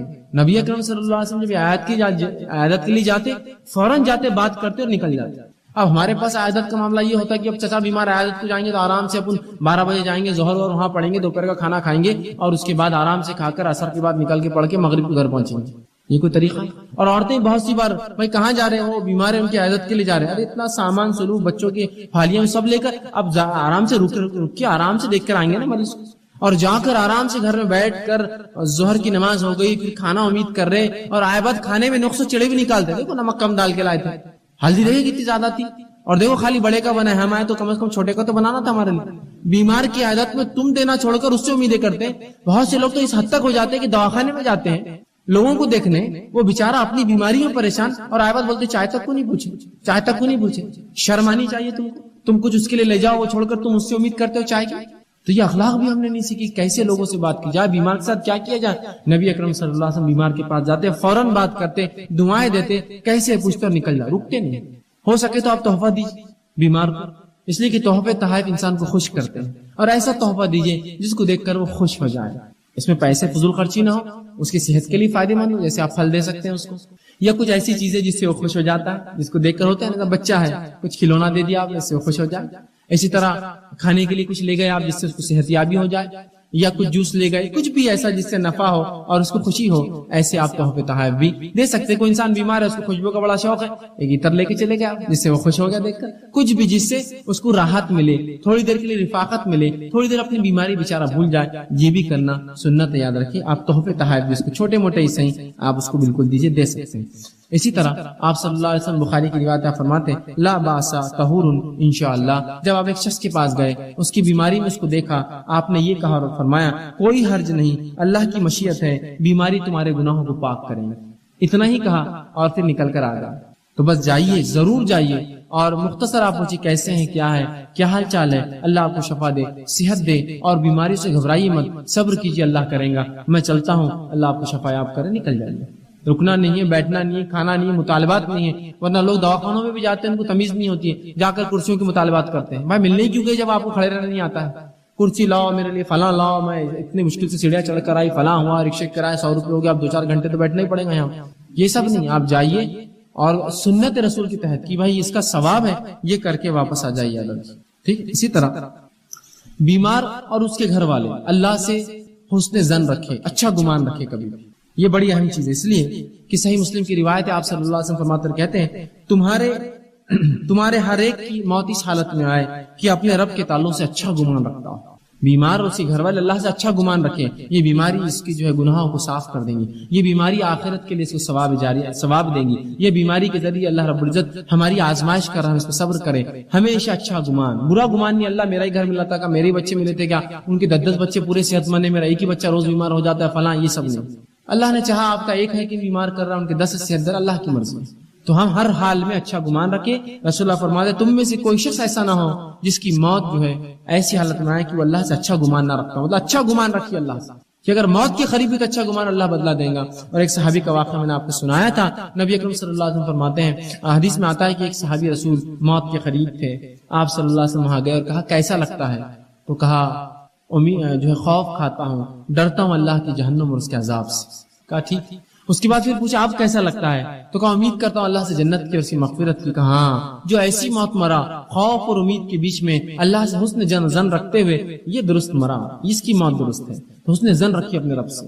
بیمار کے گھر والے بھی، بیمار بھی کبھی بھی بدگمانی نہ کرے کہ اللہ نے مجھے کیوں دے دیا، میں تو ابھی زندہ رہنا چاہتا تھا، ابھی تو میرے بچے کی بھی شادیاں نہیں ہوئی، لوگ تو پوتوں کی شادیاں دیکھ کے مرتے ہیں، میرا تو ابھی کچھ ہوا بھی نہیں، فلاں بھی نہیں. یہ سب نہیں. اللہ نے جیسا چاہا کچھ لوگوں کو 100 سال زندگی دی، کچھ کو 80 سال دی، کچھ کو 50 سال دی، کچھ کو زندگی نہیں دی، کچھ پیدا ہوتے ہی مرتے ہیں، کوئی ماں کے پیٹ میں مر جاتے ہیں، کوئی 10-12 دن میں مرتے ہیں. ہر کسی کا ٹائم لکھا ہے. بس جتنا ٹائم ملا اتنے ٹائم کو صحیح استعمال کرنا یہ اصل چیز ہے میرے اور آپ کے لیے. اور جب انسان شریعت کے مطابق کام کرتا ہے تو چھوٹی چھوٹی عمروں میں بھی ایسے کام کر جاتا ہے جو بہت طویل عمر پا کے بھی انسان نہیں کر پاتا ہے. صحابہ کو دیکھیے، محدثین کو دیکھیے، چھوٹی چھوٹی عمریں ہیں، بڑے بڑے کارنامے ہیں ان کی. یقینی آپ کہیں گے ایک آدمی لکھ رہا ہے فلاں، جیسا کہ بہت سے تابعین، تابعین اور سلف صالحین ہیں جنہوں نے زندگی میں اتنی کتابیں لکھی، کتابوں کی لسٹ بنانا مشکل جاتا ہے. آدمی سوچتا ہے کیسے لکھتے ہوں گے، 60 سال 70 سال 40 سال میں انتقال کر گئے. یہ زندگیوں میں اللہ برکت دیتا ہے، کم عمروں میں زیادہ کام لے لیتا ہے. ٹھیک ہے، تو اللہ نے جو دیا اس میں شکر کرے اور ہمیشہ حسن ظن، اچھا گمان رکھے. اسی طرح جو شخص موت کے قریب ہو جائے، اب علاج بھی کروا رہے ہیں، سب کچھ ہو رہا ہے، لیکن موت کا ہے، موت تو آنی ہی نہیں. آپ صلی اللہ علیہ وسلم فرماتے ہیں، صحیح مسلم کی روایت ہے، اگر انسان کے پاس 100 بیماریاں ہوں، 100 بیماریاں بھی ہوں، اور اس میں سے ایک بھی اس کو نہ لگے، تب بھی موت تو آنا، اس لیے کہ بڑھاپا اس کو چھوڑنے والا نہیں ہوتا ہے نا۔ سب ٹھیک تھا، دل اچھا چل رہا تھا، بلڈ پریشر اچھا تھا، سب اچھا تھا، پھر بھی مر گئے، اس لیے کہ عمر کہ اگر 100 بیماریاں بھی انسان کو لگ سکتی اور ایک بھی نہ لگے، تب بھی موت تو آنا، اس لیے کہ بڑھاپا تو لگا ہوا ہے۔ سب سے بڑی بیماری ہو تو مرنا تو ہے، سب تو مرنا تو ہے۔ تو اگر موت کے قریب کوئی شخص ہو جائے تو لا الہ الا اللہ کی اس کو تلقین کرے۔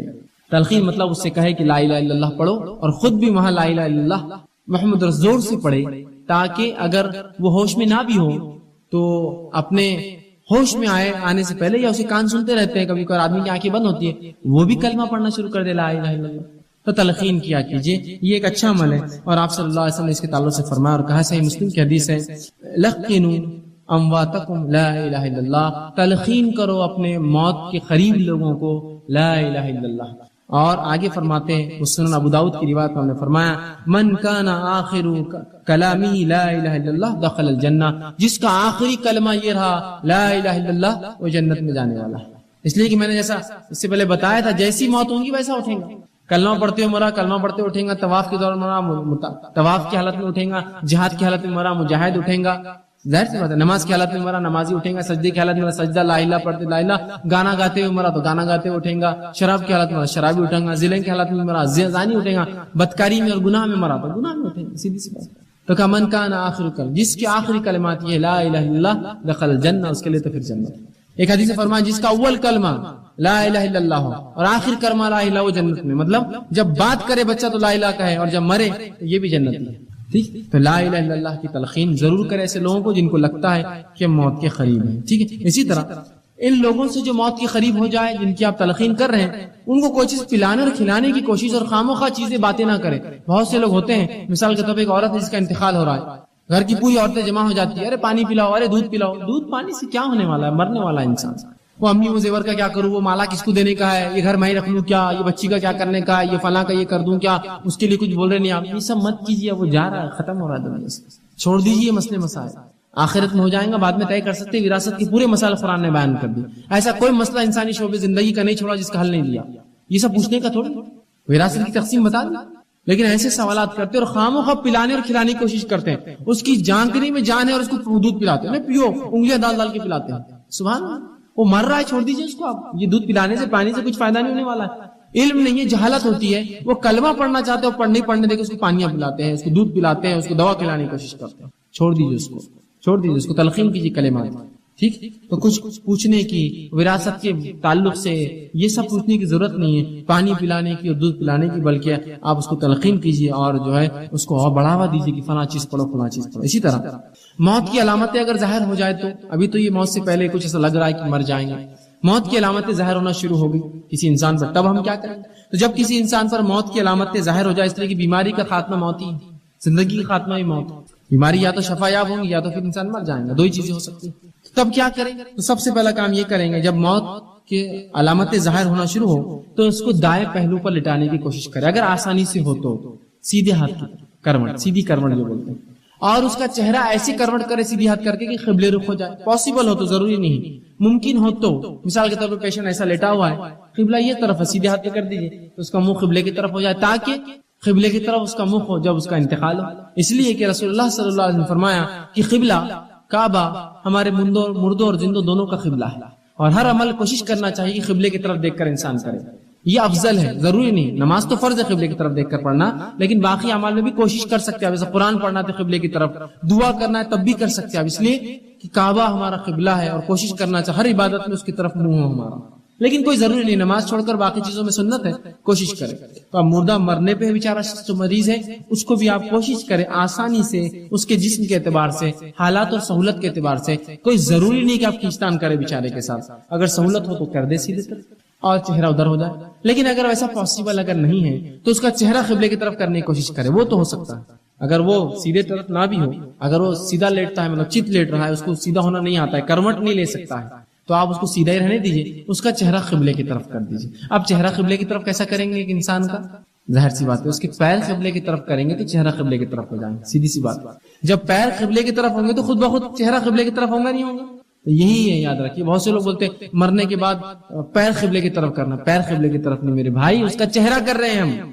رسول اللہ نے فرمایا قبلہ ہمارے مردوں اور زندہ دونوں کا قبلہ ہے، لہٰذا جب بھی مردے کو اٹھایا جائے گا اس کا چہرہ قبلے کی طرف ہو بول کر اس کے پیر ادھر کیے جاتے ہیں. تو اصل چہرہ ادھر کیا جاتا ہے نہ کہ پیر، لیکن چہرہ ادھر کرنے میں چونکہ وہ لیٹا ہوا ہے پیر ادھر کیے جائیں گے، تو کوشش کرے اس کے پیر قبلے جانب کر دے تاکہ جب بھی آپ وہ اٹھے کچھ دعا کرے یا آپ مرنے کے بعد اٹھائے تو اس کا ہر بار چہرہ قبلے کی طرف.